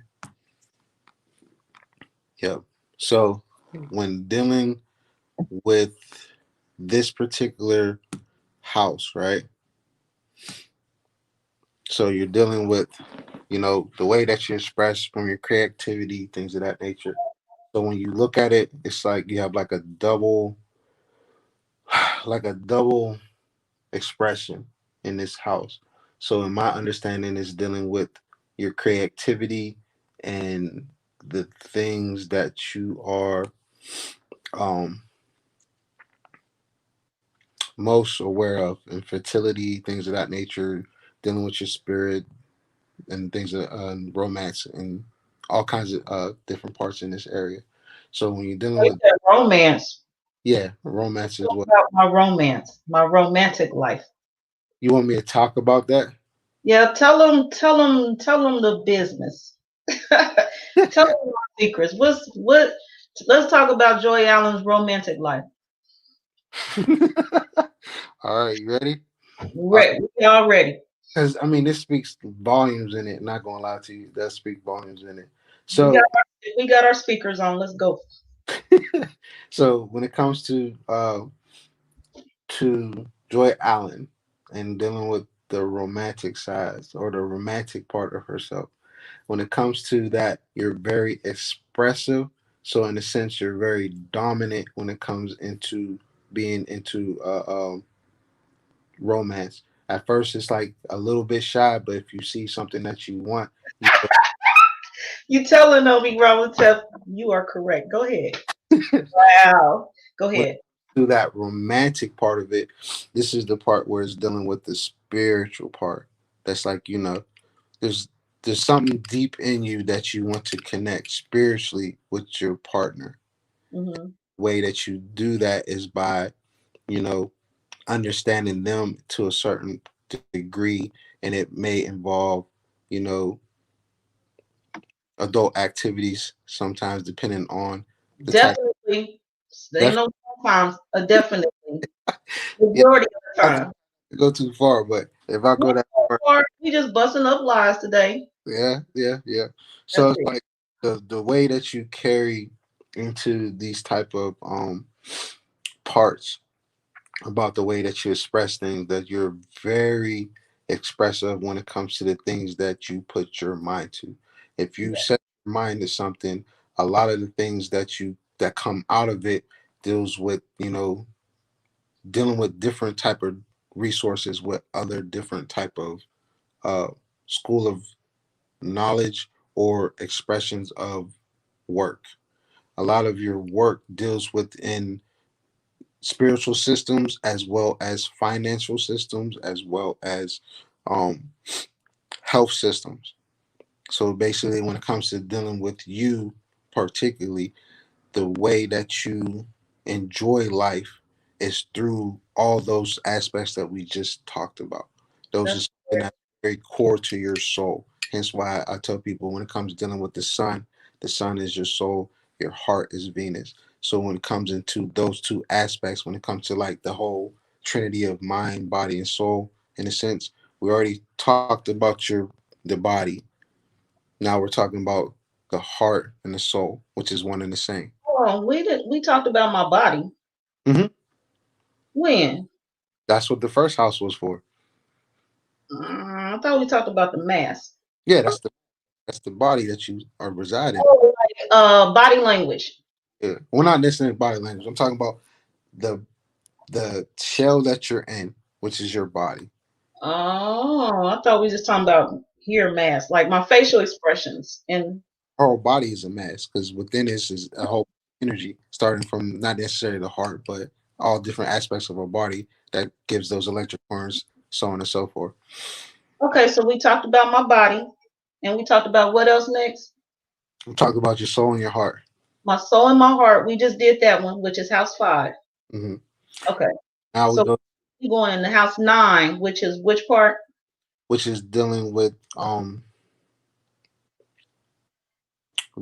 how you say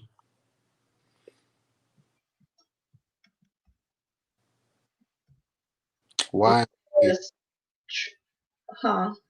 We're Oh, dealing with why am I here? yeah. So And with house 9 says travel. Is that low or law? law. Okay, travel, law, LAW, Hmm. higher learning, and philosophy. Hmm. So with this particular part, this is getting into the way that you express things within the things that you want to explore into. So in this house, when dealing with teaching it, this is what they would call I explore, which would be your ninth house. So the ninth house is I explore. Then you also have Pisces in there or set, and you also have the moon in there.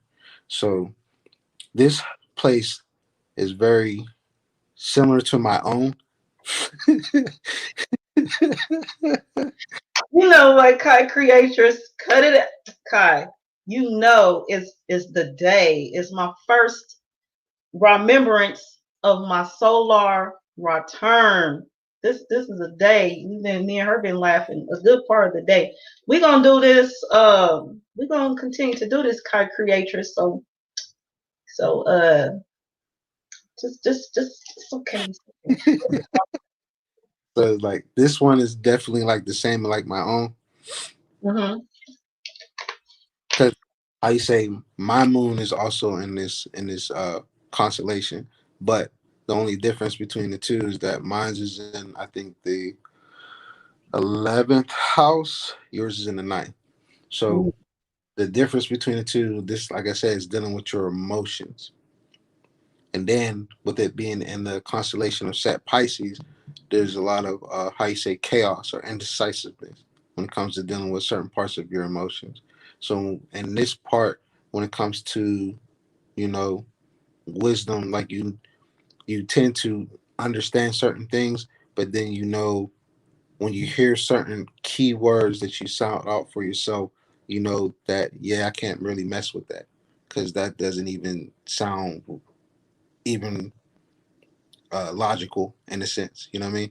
That sounds like my share Abdiel bin Levi El says, I'm busting up a lie, busting up all lies. That Mhm. don't sound right. But we hear you. Go ahead, Ramutef. Mhm. So when it's dealing with this part, right? So when it comes to dealing with um, the emotional values within how you say spiritual systems that you learn of, spiritual systems known and unknown. When it comes to trying to put that together, there is a nobleness about it, but at the same time, there's a lot of um, confusion. And the reason why I only say that is because when we start to put certain aspects into this, then it was going to give way to what I mean. But at this present time, I'm not going to go over aspects because we don't have a lot of time because there's a lot of things to work on with that. However, Mm-hmm. when it comes to that emotional part, how you say you're a giver and you expect things to be given, but when things are torn, it's not a good thing. It's not a good thing for anybody who's in that predicament with you, especially when dealing with the type of emotions that comes out of you having the moon within Pisces. The reason why I say that is because, like I said, it hits home for me because it comes with that whole indecisiveness when it comes to certain things that I'm either learning, certain people that I meet, when I try to combine certain things with other factions. When it comes dealing with certain parts of law and religion, you, like most of us, we understand some of the bullshit that comes with religion, Mm-hmm. so on and so forth.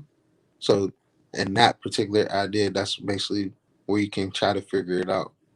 Because when you're dealing with that, then you're also dealing with the spiritual part of it. Because when you look at the first chart that we did, you understand that Pisces is the considered the 12th house, correct?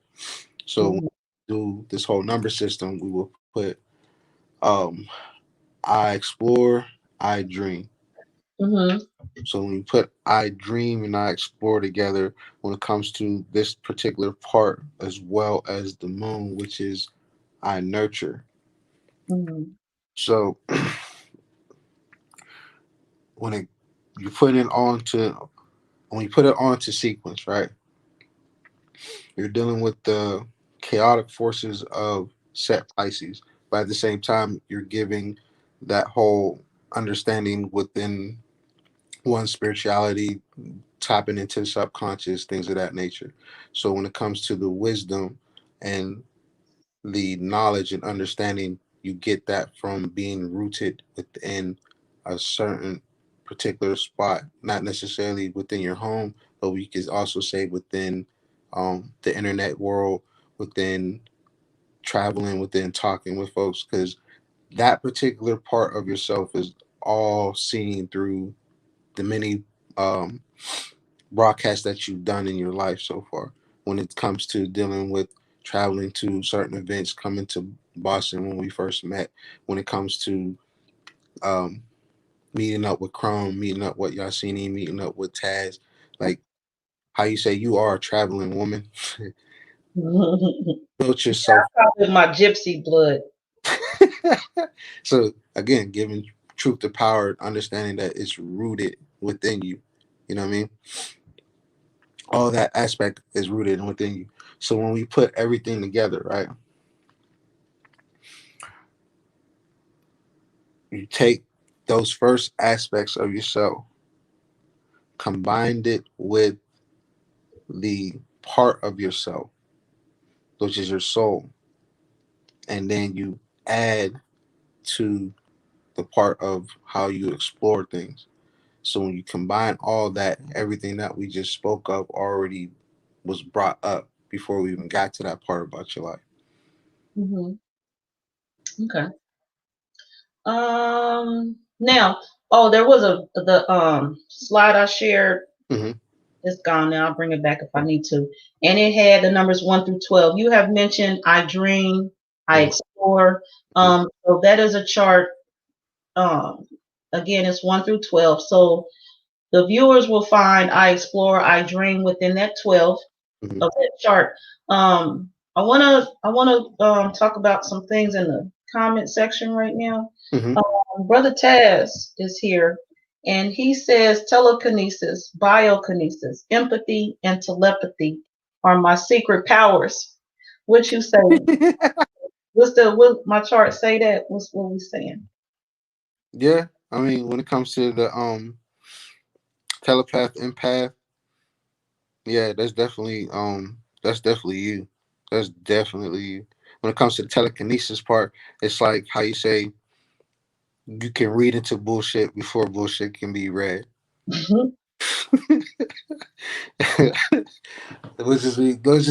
Which is awesome. Like, but there's other hidden aspects about yourself when it deals with that. So it's like dealing with your fifth house being very close to, I want to say, your your true node. That's what I need to do. I need to go ahead and set that up so I can really start having fun. Okay. And it's Um, that node is at, because when we find out where that's at, then a lot of your true node, south node, then it's going to start to get real, very very. and homeschool sisters. This is my sister Tanika Marie, and I know her Tanika Marie from Facebook. This is her YouTube channel, Homeschool Sisters here. So she knows the rest. So the items that Taz is speaking about, she knows the telekinesis, empathy, telepathy, but she's not sure what biokinesis is. So I looked it up for us all here.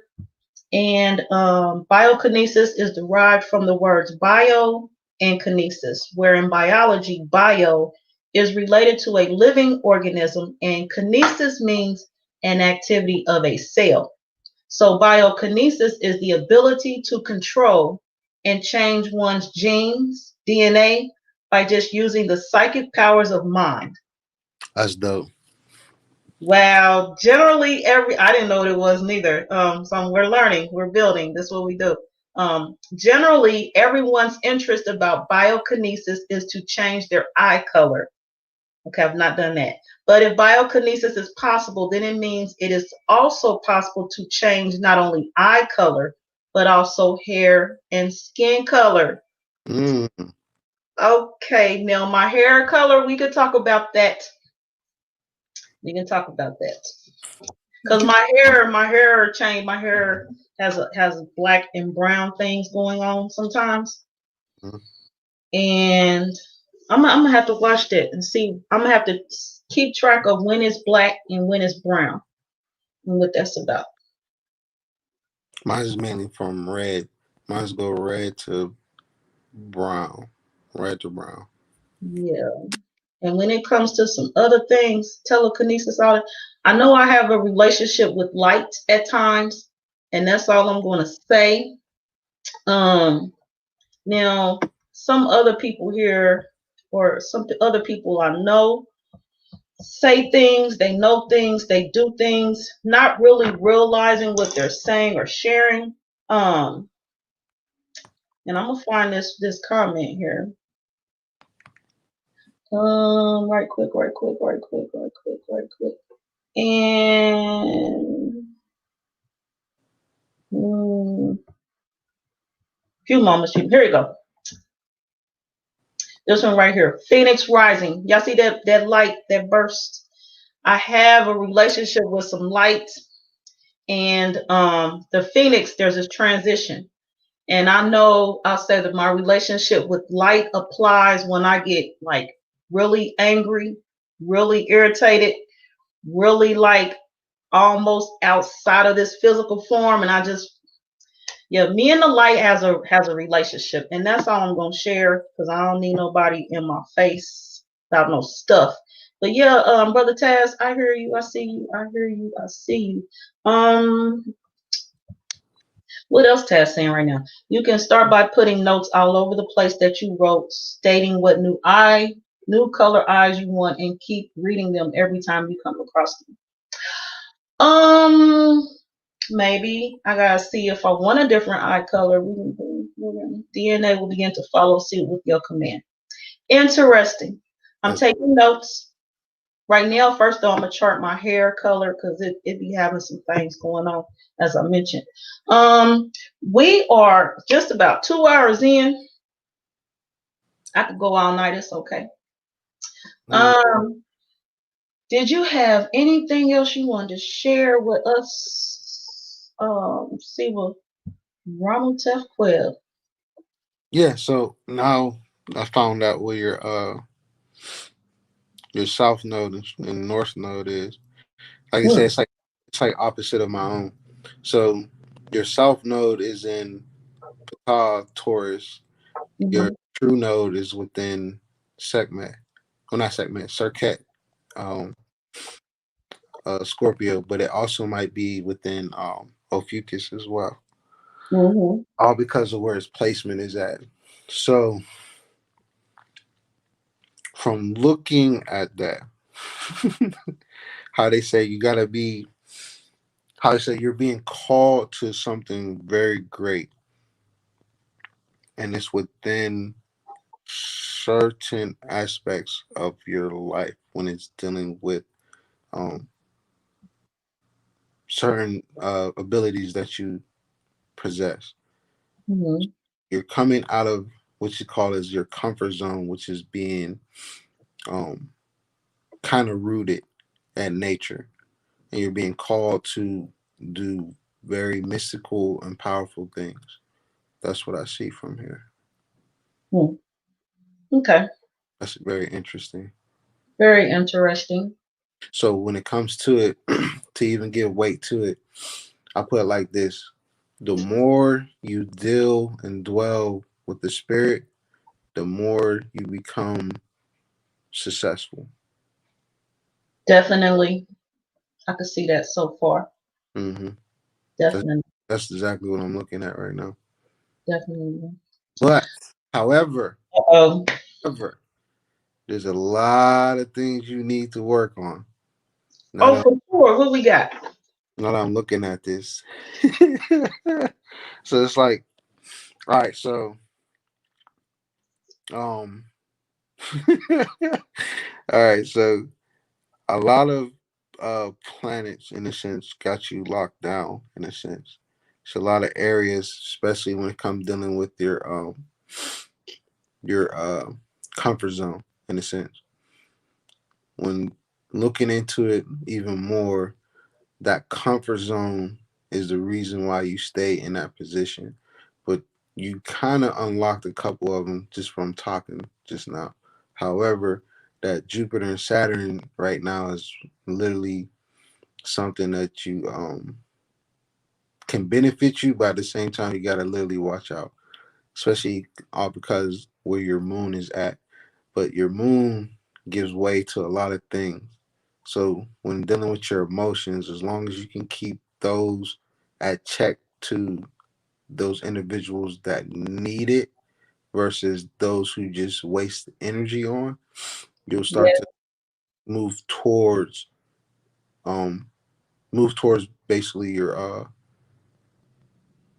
how you say your destiny in a sense, because it's Correct. you're there, you're definitely there. It's just that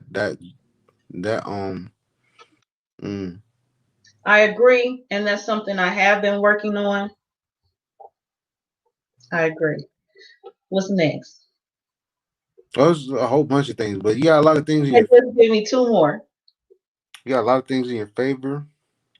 Oh, Uh, the things I need to work on. Um, I'll tell you right now. Okay. All right, so the things that you really need to work on, right, is to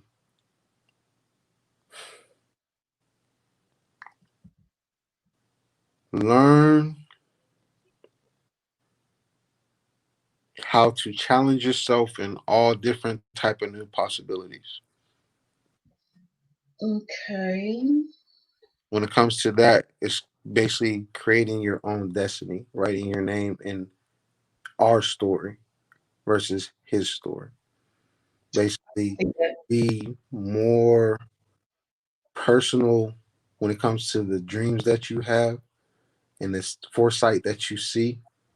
Mm-hmm. Certain things that you know could fall and be destroyed. You have the ability to save it, along with the discipline that you obtain. So as you're going into your daily cycles, your daily lives, just always remember that as you're transforming, as you're evolving, don't be afraid of it. Accept it, because a lot of different things and a lot of new things will be definitely coming your way. You just got to get out of your comfort zone.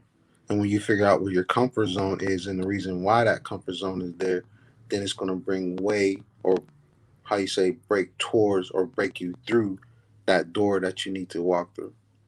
So Yeah. in short terms, you need to face your shadow self. Mm. Yeah. Because once you face your shadow self, then how you say, you become very balanced. And when you become balanced, then a lot of great magical things come about from your own mind and thoughts. Put your hands in creation. Okay. Yep. I agree. That's correct. No lies to bust up there. Um, Brother Taz says, I am very distrusting. I am jealous. I am secretive and I am violent. Okay. Yes, yes, yes, and yes. I have been, I have been, I have been, I have been. And all four, I have been working on. I have been working on those things. For a long time. So we here is my solar return. So this is primarily about me today, which doesn't happen much. So I'm gonna take some time and we're gonna address this because mm, I would like to think, because I'm jumping ahead here. I was gonna do this, but this word was coming in secretive. I've always kind of thought I was an open book. Like, let me say this. I I don't I don't volunteer information. So that's that secret side, the secret part I see.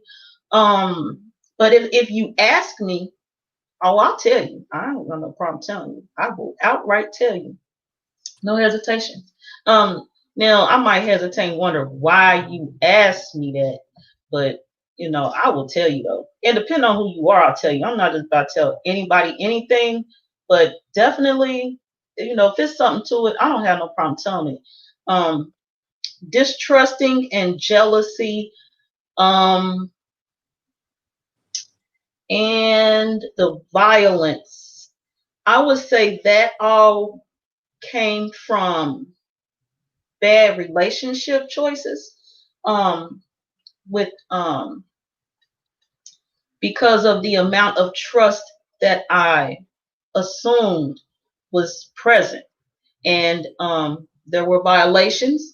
So then I saw that the trust that I thought was between me and another person in a relationship, and I'm not just talking about with a man, I'm talking about like on the job. That's why I'm self-employed now.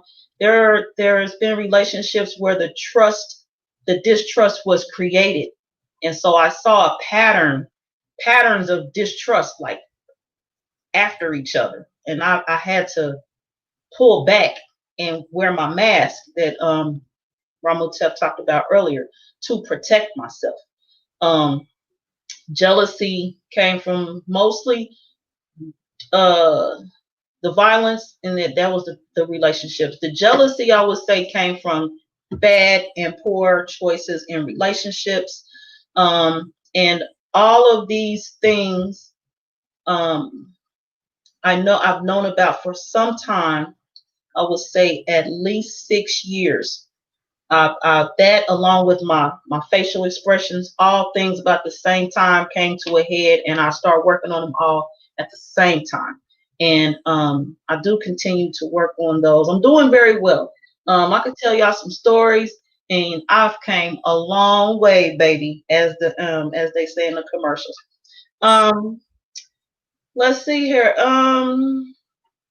Yeah, I don't have no problem sharing who I am. A lot of times I come here to build. I come here for us. So I don't come here about me. I don't talk about me much. If you know me outside of when you tune in to this little box right here, I talk to people. There's people who know me, they know things about me. I don't it's not anything I won't share. It just depends on who you are. Um so Ramutef, you have something to share before we move on? Oh, hold on, Brother Taz. Yes, I hate dishonesty, which is the main reason I hate salespeople. If you offended, you're offended. I hate salespeople. I hate revealing secrets. I hate passive people. Yeah, I don't like passive people. I don't. Mhm. And there's a thing. Another thing I've been working on lately is realizing that everybody is not me. Everybody does not think like me, and I had a sheltered childhood, and I had issues. A lot of distrust came from thinking that somebody was seeing what I saw, and I'm not going at it. But anyway, a few years ago, one of my daughters said, "Mama, everybody's not you." And since then, and I've been working on that. Everybody's not me, and it took my child to bring that to my attention. So I've been working on that, and that is like one of my biggest struggles right now. Oh, because we're in my sheltered life, growing up as a child, where I were in my house, in the atmosphere I was in, we all thought alike. So to come out into the world, and I went to school, so I interacted with people at times, but in school it's more kind of structured. And the only time I really um, saw people as individuals were in the hallway between classes, and or on the school bus, and or on the bus stop. But in most of them cases, I was mostly distracted by a mission. Like in the hallway, I was on a mission to get to class on time. So I saw the chaos around me. I heard the laughing, the personalities, but I was moving to class to be on time. I hate being tardy. I hate tardiness. I hate tardiness, and I hate dishonesty. Um, and I will get violent if you're dishonest or tardy.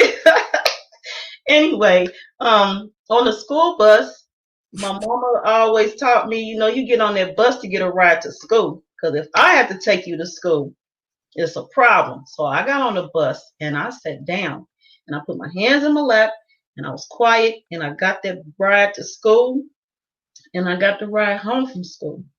On the bus stop, I was very careful because the bus stop's on the corner, and my mother, protective like myself, I'm protective like my mother. She would walk me to the bus stop, and like in the wintertime, it's kind of darker, and we're here in Indiana. Um, she would walk to the bus stop with a can of Lysol to spray somebody if they bothered us. She was like, Mm. they don't know what I saw.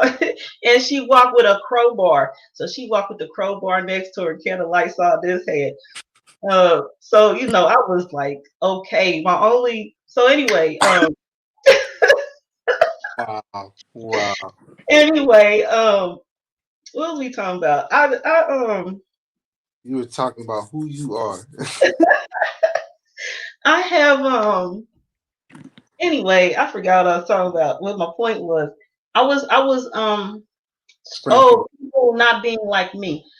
I just coming into, and then I'm known to be direct. I'm known to be upfront, and I'm just like, why wouldn't somebody just come out and say what needs to be said? Why wouldn't somebody just come out and put, your feelings is hurt, okay, but you did this. My feelings not about to be hurt. I'm about to address that.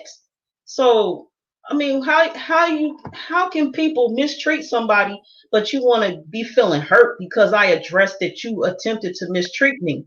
Mm-hmm. I don't have no feelings for you when it comes to that. I don't care you're sad. I don't care that you're crying. I don't care.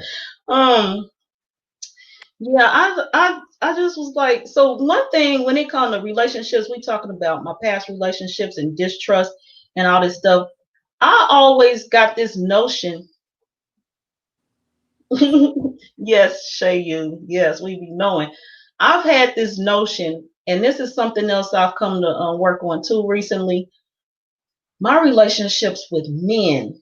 I don't care if it's my significant other or in the workplace or like social media with my brothers Taz, Brother Calico, Brother Crumb, Siba Ramutef, Siba Patah, Seeker Asar, Siba Kwame, he in here.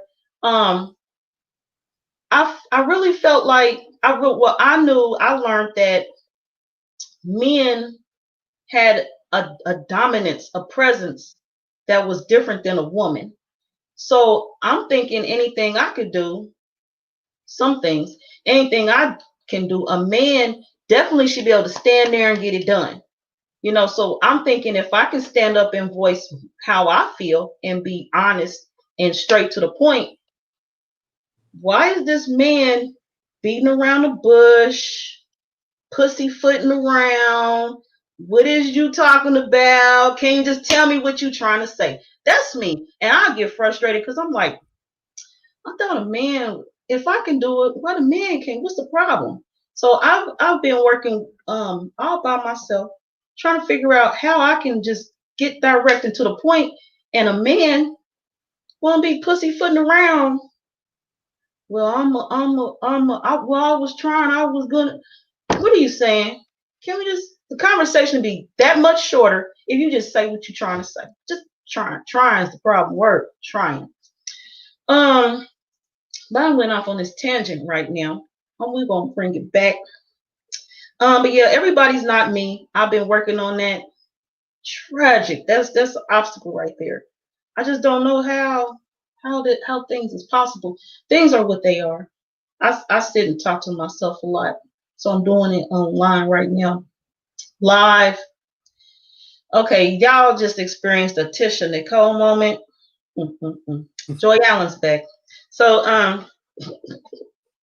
Tisha Nicole, for those of you who don't know, is the name my mama gave me. It's on my birth certificate and my social security card. All right. The secrets are the ones you keep of self. All right. So we have Siba Patah Seeker Asar here. Siba Patah Seeker Asar. He is here. I welcome you to the celebration of my Happy Solar return. Dua Siba. Dua, my great queen mother goddess. Panata Pupama on Quasta Jet. Okuja Sane Bubinafike Pande Boru Maati.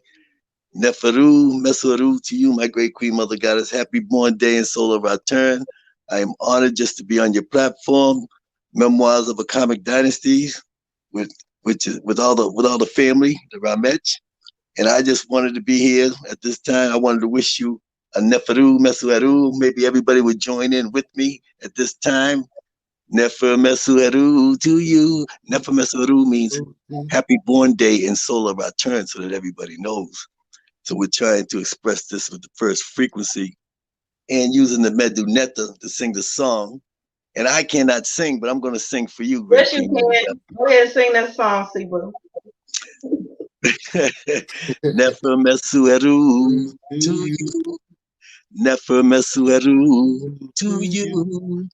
Nefer Mesueru to you, great queen mother goddess Asma Tefnut Joy Allen. Nefer Mesueru to you. Happy birthday to you.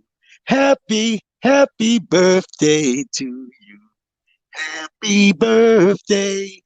I want everybody to know that today, star date, abbreviated star date is Mesta, the fifth of men, Renpet number 10. And she's been waiting for this day for a long time. She just got the blessing from Ramutef Qeb, our great seer of astrology within the Teshapura, the Nagaship Association. And I just wanted to be here because she means so much to me. And she is appreciated truly with all the work that she's doing and all the work she does for the family. And I just wanted to make sure everybody understood that she is a pillar to our future, her feminine energy, and that we're here to make sure that everybody understands that she found out her true Nefer Mesueru Heru, her true born day within her solar return, because it was stolen from you. It was everything's been stolen from you. They denied you. They stole your yesterdays and they're denying you your tomorrows. All you have is right now. And to connect to this first frequency specifically so that she may have a great Nefer Mesueru, I don't want to get in. I want to make sure that this is all about you, Queen Mother, but we want to make sure that she's here for everybody else. And Right. that you recognize that she found her first day and her first solar return, because you think because on this Gregorian calendar, when your birthday shows up on the Gregorian chronological timeline, that it's your birthday been passed. That's what Ramutef Qeb is doing. He's aligning everybody to the first frequency and to the cosmic environment, to the phenomenon of precession, which we never even talk about.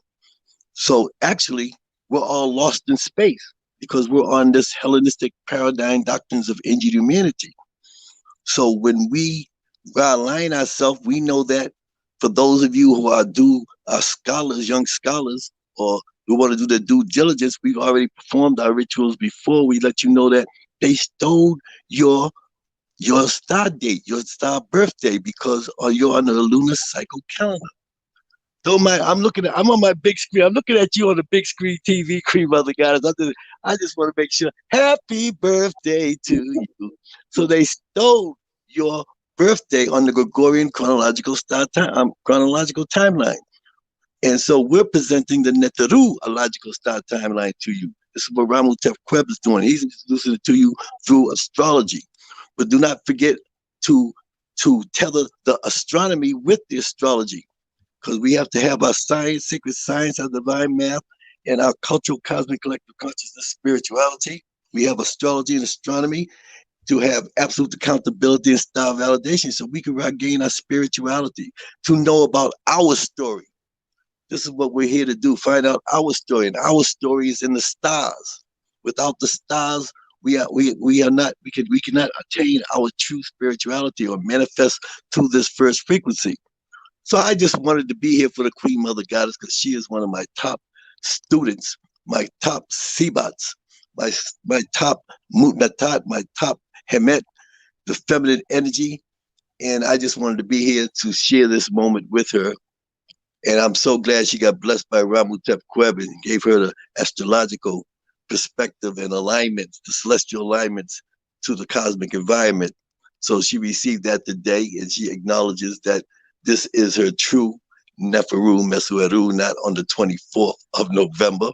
So they got her almost 10 days off of her birthday. And this 10 days means a lot on the frequency level because we're connected to the cosmic environment.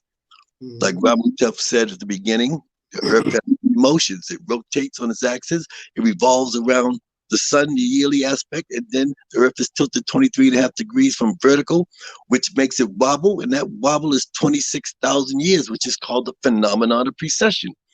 And now this phenomenon of precession is conjunction.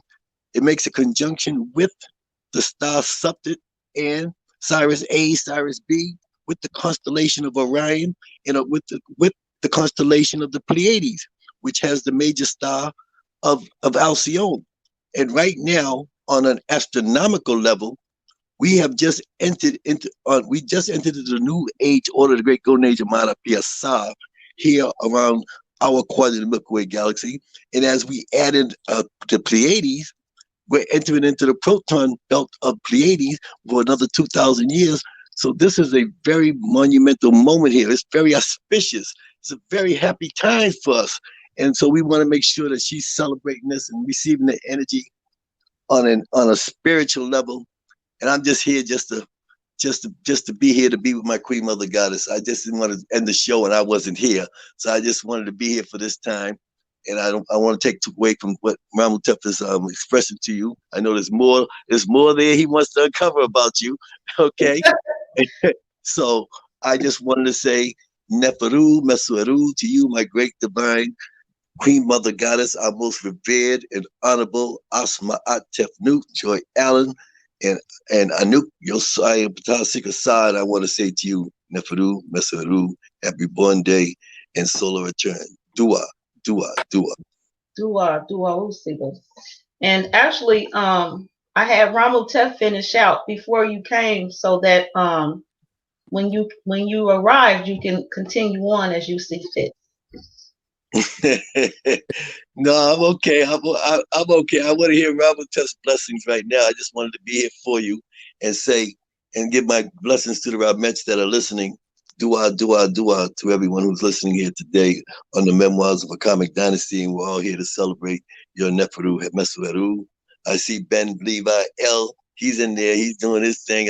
Dua Siba. Dua, dua. Yeah, he's my share. He putting it down today. Yeah, Taz is there. Taz is there doing his thing.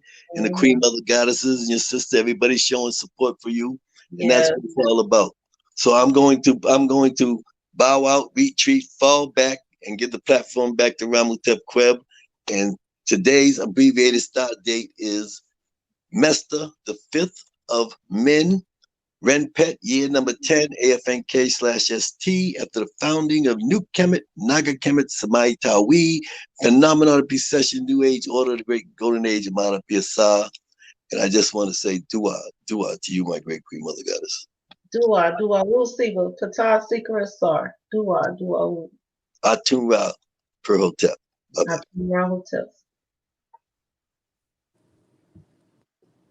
So yeah. Moving on. Most of the things that we talked about only leads up to what you expressed so far. Mm-hmm. The thing about what happens when you start to unlock these things, you become more vocal. Because what it is that your body, your mind, your soul is trying to dig and find what's holding you back. Okay. Start searching and looking into your past lives, things of that nature. You're going to find out that something was passed on vicariously to you. Mm-hmm. And then the reason for a lot of those troubles that you have went through is due to that experience that happened somewhere down the line. You don't know who, but you must identify it within yourself. Once you identify it within yourself, the best advice to give to you is to let it go. Yes. Because once you let it go, then the whole word phenomenon begins. Okay. But I definitely agree this. Last minute notice, but I definitely enjoyed this time with you. It came to me, and I was in Facebook chatting with some people and with the Ramech, and I was getting a lot of feedback, and I was like, I could just share this in a video. I would need Siba Ramutef Qeb though. So yeah, I appreciate you arriving on this short notice. I appreciate Siba Patah Secret Asar being here. And I appreciate everyone else that's here today. And yes, Kai Creatress sang this birthday song to me today. She did a remix. And she said she should have did one, but I heard she did a remix. She mixed a couple things in there. And it was beautiful. Yeah, I appreciate everybody being here. This is special to me. This is beautiful. And I look forward to the next one. Oh, no doubt. Yeah, I mean, Yeah, we can do this a lot more if you want. It's no biggie to me. It's just I gotta how you say apply a whole different method. Yeah, we work on it. We work every day. I Oh, think what would be great is to have um an audience member come forth with their information, and then we have bring their readings to the broadcast. mm, That'd be great. that would be good. Yeah. Also, speaking of readings and bringing that information forward for others to see as an example of what they will receive, could you talk to us about? I know you have a class um, that you're setting up within the Nagaship. Hmm. Could you tell us more about that and what you'll be offering in that class and people who get that membership, what they'll receive? All right. So within the my contribution to the Nagi Association and its institutes is that I'm going to teach folks how to use the Nataru star timeline. So I'm gonna give. Let me find a picture real quick so people can see exactly what it is. All right. So as a lot have seen earlier. Oh man. Oh, you gotta be kidding me. I apologize. You good. No apologies. No apologies. Let's see if it just now. You see my printer? Yeah. All right. So the Nataru star timeline. Mm-hmm. Within this whole diagram, like I said earlier, as I stated earlier, that any person who learns and studies and comes to the classes will have the ability to predict, the ability to adjust, rearrange anything and everything possible within the atomic domain. That's within the atomic domain using the celestial firmament. So as we progress in the cycles of moving into the age of my PSR, just know that one thing that a lot of us is beginning to get that upgrade. A lot of us are starting to remember a lot of aspects within ourselves and outside ourselves, lifting the veil from our eyes, expressing and understanding our heart, our soul, our abaka in a sense. This is a new age that comes with a new type of setting for the future. This that I'm offering is to allow to teach folks how to become better, not just within themselves, but to help assist others to make better decisions, to make predictive decisions, to be able to adjust and allow love, guidance, and protection through the daily experience upon a manner by commanding the forces of the Puat Netarus or the Netarus or the Orunmila or whatever title that you give an energy form base that is called, we call gods and goddesses like ourselves. As you start to become what is called a god and goddess, learning this technique is awakening that within each and every one of us.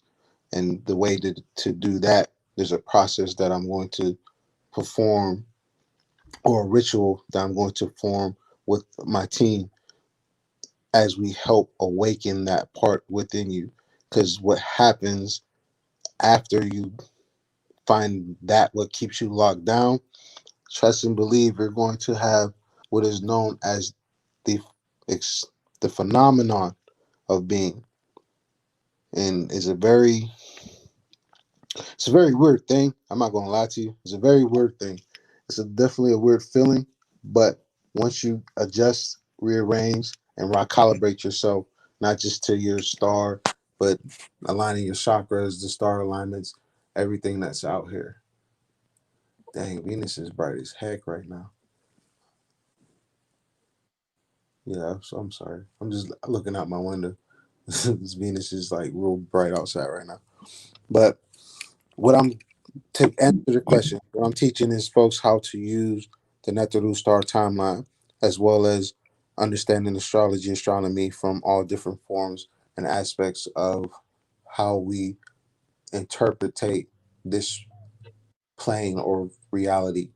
So when that day comes in about um, a few more months, not even a few more months, in a month or so, we're going to experience uh, a definitely a different shift within ourselves, within our making, within our reality. Is at first is going to be, you know, not really looked upon, but I'm trying to raise everybody's ears to it, and it's not like, you know, the boy who cried wolf or the chicken that cried wolf or whatnot, but the whole process is to uplift injured humanity. And the best way that I can contribute to the Ramech is to teach you a different way that is nothing new under the sun, but is definitely going to help unlock what is called, people will know as what is called the fourth chakra. Because that is my purpose, to unlock that within each and every one I come in contact with. But it's up to you to want to do that, because it's a process that's going to last for 3 days, where you have to keep your head wrapped, drink plenty of water, stretch, because you're going to feel um, very different. Very, very different. Where you're going to start to feel the wind a lot more. Sight becomes beyond sight. There's a whole bunch of things that happen when you first get to it. Then, as you start to collect yourself, it's the whole experience of first you must release yourself, then you must seek out yourself. When you overcome the sensation of weightlessness, that's the part where you come back into being, so you can experience being. And once you understand your purpose, you're going to right into it, because a lot of people don't know that. Oh, Siba, right quick. What you Mhm, just explained was the ability to experience the phenomenon of being. mhm, Okay. What is that? Did I say that right? mhm. Okay. To give you a clear understanding, because just not just having the calendar, a lot of But people. right, that word ability, is that what I'm supposed to say? Is that Mm-hmm. okay? To Okay. unlock those certain potential, uh, what you would call it. like like I say, I'm the type of person who likes to use movies, anime, cartoons, just to try to relate a couple things. So, Okay. 'Cause I'm multitasking, so I had to see if I need a correction. Go ahead, Apollo. Go ahead. oh no, you good, you good. So one thing that I'll try to express. So if anybody has ever seen the first X-Men movie, right? And Magneto had this machine that he used electromagnetism to power it up. And when he powered it up, a vortex, in a sense, came over the guy who, he had sitting in the chair, and it altered his X gene. Some people's X genes won't not work, because certain genes within certain people should not even be awakened, because it's not ready to be awakened. So Magneto forced that. So what I'm trying to give is a way to not force it, but to help you recognize what's holding you back. Because there's so many things that we should be doing, but we're over here pussyfooting around, as you stated earlier. Mm-hmm. So my best advice is to say this: it's not about us anymore. It's about the generations after us. Mm-hmm. And sorry to say, for this next generation, and most of us already realize it, but they're fucked, hands It's down. right. There's no other way to put it. To be That's honest. why I put a lot of my energy into my grandchildren. Mm-hmm. Honestly. Mm-hmm. Mm-hmm. Because when it comes to us, our generation, we're the ones who bring change in this Mhm. world, and it's been written in the stars, but a lot of people are not paying attention to them. As Siva Patel would say, we got mothers crying, babies dying, and stars aligning on our watch. And Mhm. we need to get back in alignment, because once that happens, I don't want to say trust and believe me, but just know that I'm telling you something that's definitely going to bring about your self liberation, because all I can do is show you the door, but you're the person who has to walk into it. You're the person who has to pronounce those words, those usa nefer hekau, divine words of power. Mhm. Yeah, Princess Guacamole. That's my oldest granddaughter. She has her guacamole video on my YouTube channel, The Memoirs of a Karmic Dynasty. We're supposed to do more videos. We will. She'll get it done. But that's who he's speaking about here. Right quick. Amber Gaucher is here. I knew she would be. So she is who I was in part. Start over. Um, when I did the special mentions and recognitions earlier, Amber Gaucher, this Hamet here, Queen Mother Goddess, is one that I mentioned. So she speaks peace from Facebook. Peace to you as well. Dua, dua, ooh. Um, what else we got for us, Ramutef? That's about it for right now. Cause we definitely went past our normal 2 o'clock. I mean at 2 o'clock. Right. Like I said, I can sit here all night. Now you gotta go. I appreciate your the late notice you showed up. I appreciate whatever amount of time you would have been able to give today. Right quick, what I would like to share is right quick what I'm sharing is I have a watch party going on, so there's comments in there that I'm just now seeing, and I appreciate everyone. Looks like Seba needs to get that contract signed for singing, and there's a lot of support there. There's a lot of support there. Facebook. So yeah, I had a post today. I started out the day with a post sharing this experience in writing in brief. And I also wanted to share this experience with everyone who was willing to accept it. So I'm tagged Siba Ramutef Qeb in those comments. And so Ramutef, I don't know if you've been in your Facebook. There are some people who are waiting to hear from you. You can inbox them. They'll inbox you. I'm not sure how y'all will work that out, but you have your work cut out for you, Siba. And I want to say, I put him out there like that. I did. I I appreciate know how to fess up and own what I did. I think this is important. I think this knowledge is very necessary. I also think it's necessary to share. I know it's necessary to share that when you contact Siba Ramutef Qeb, and Tam Tam from YouTube, gratitude to you. She'd like to order a reading. So this Queen Mother Goddess right here is assisting me with introducing my next point. Ordering a reading. I put Siba Ramutef out there. You might be busy. I'm not going to apologize for that, Ramutef. People want those readings. To get the readings, I'm going to tell you, he ain't got to tell you. You're going to need to make a donation. Now, the donation amount, I'm not sure what it is. But when you contact him, be prepared to provide, in exchange, give up a donation, and then you will receive your reading. I promise you. There are people like Amber. She's got her reading. There are people here who have gotten their reading. So it is all real, all necessary, as Shay says. And so I just wanted to say that I put him out there today. His name is all up and down my comment section on Facebook. People gonna be contacting you, Ramutef, and I send them. Another reason I wanted to do this video because I knew people were going to show up to this live that were not in my comment section. So I just wanted to put it out in the platforms that I could. And one of those platforms belongs to my humble brother Crumb. We are on his YouTube channel, Branch of Knowledge. Go check him out over there. Also, Siba Ramutef Qeb banner has been at the bottom from time to time. So that's his contact information. He will share it again as well.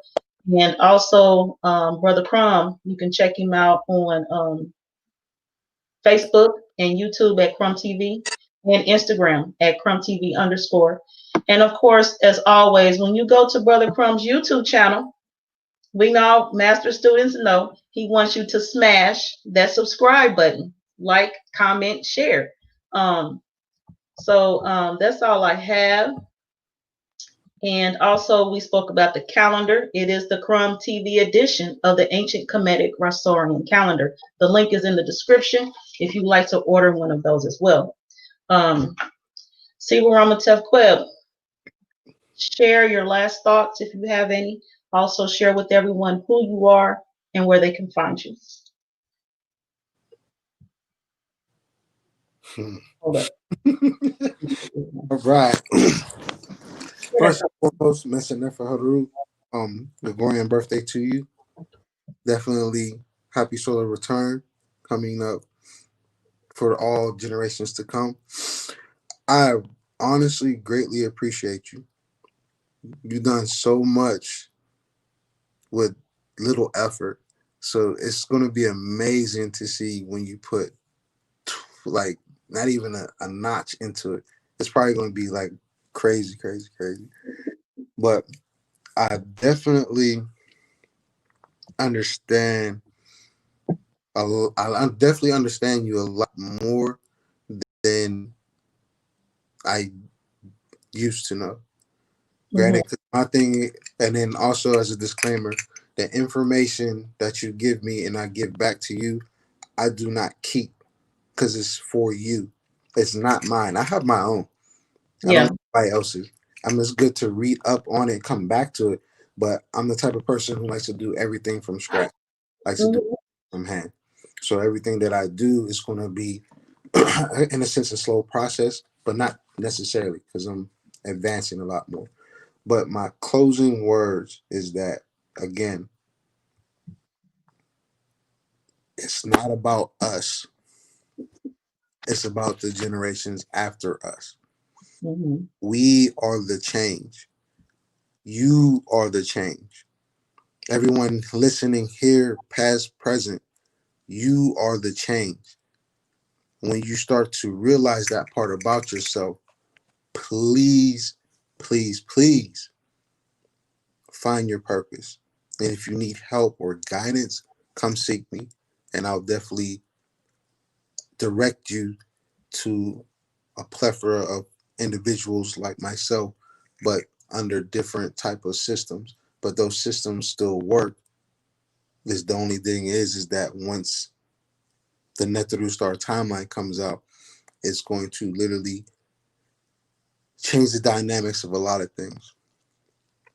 So I'll end up with my closing from the poem that I love and adore. And it goes as, before the Romans and the Greeks, there were 9 days in every week, and time was kept by charting stars that were visible on our calendar, aware of the movement of the Earth star and moon. We, the indigenous monarchs of this planet, were cosmically attuned. Atun Rahotep. Atumra Hotel. While we sharing favorite poems, okay, I could do that one. Hold on, I left you on the screen by yourself. Hold up. I know I got a Here, huh? long trip in about an hour. Oh, you gotta go? Okay. I'm gonna finish up here. I just want to share my poem and my closing. Um, so right quick. Okay. I am your hostess, Joy Allen. You can find me on Twitter and Instagram at MKDTNT. You can also locate me on Facebook at Joy Allen and on YouTube, The Memoirs of a Karmic Dynasty. You can also find me on Branch of Knowledge, my humble brother Crumb's platform, as well as some other ones I'm not even going to mention right now. And let's see here. I appreciate everyone who was here today. This is a great day. All days are great. Gratitude to all of you as well. My sister's here. This feminine energy is divine. I appreciate you all. And so my favorite poem, oh, I'm going to share it with you because I got my screen up. Anuk Heru, Anuk Heru. Anuk means I am. I give you my wings so that you may fly. I give you my eyes so that you will never die. O you divine, Nagas, Shemsaharus, Nesubitis, Hamet, Sebas, and Sebats, Mutnatars, the immortal ones of Ma'at cherished, gather, gather, come hither, come nither. Rally up. Rally to me, and I will lead you to the true righteous Ma'atian path of immortality. Follow the movement of the stars, Soptit, Cyrus, and Ra, and you will find yourself in a perfect state in space and time. Acknowledge the divine cosmic environment that you are seeing, and you will desire to acquire the ability to experience the phenomenon of being. And that last sentence is what I was saying in part earlier. I knew it was something I was missing. You will desire to acquire the ability to experience the phenomenon of being. All right. And also, in the words of our paternal father, Asar Unefer Kenti Amenti, in the whole of the universe, nothing is ever added and nothing is ever lost. Oh man, this is a great day. Greatness to you all. Atum Rahotep. Do I? Oh, hold on. You want to see? Oh, okay, here you go.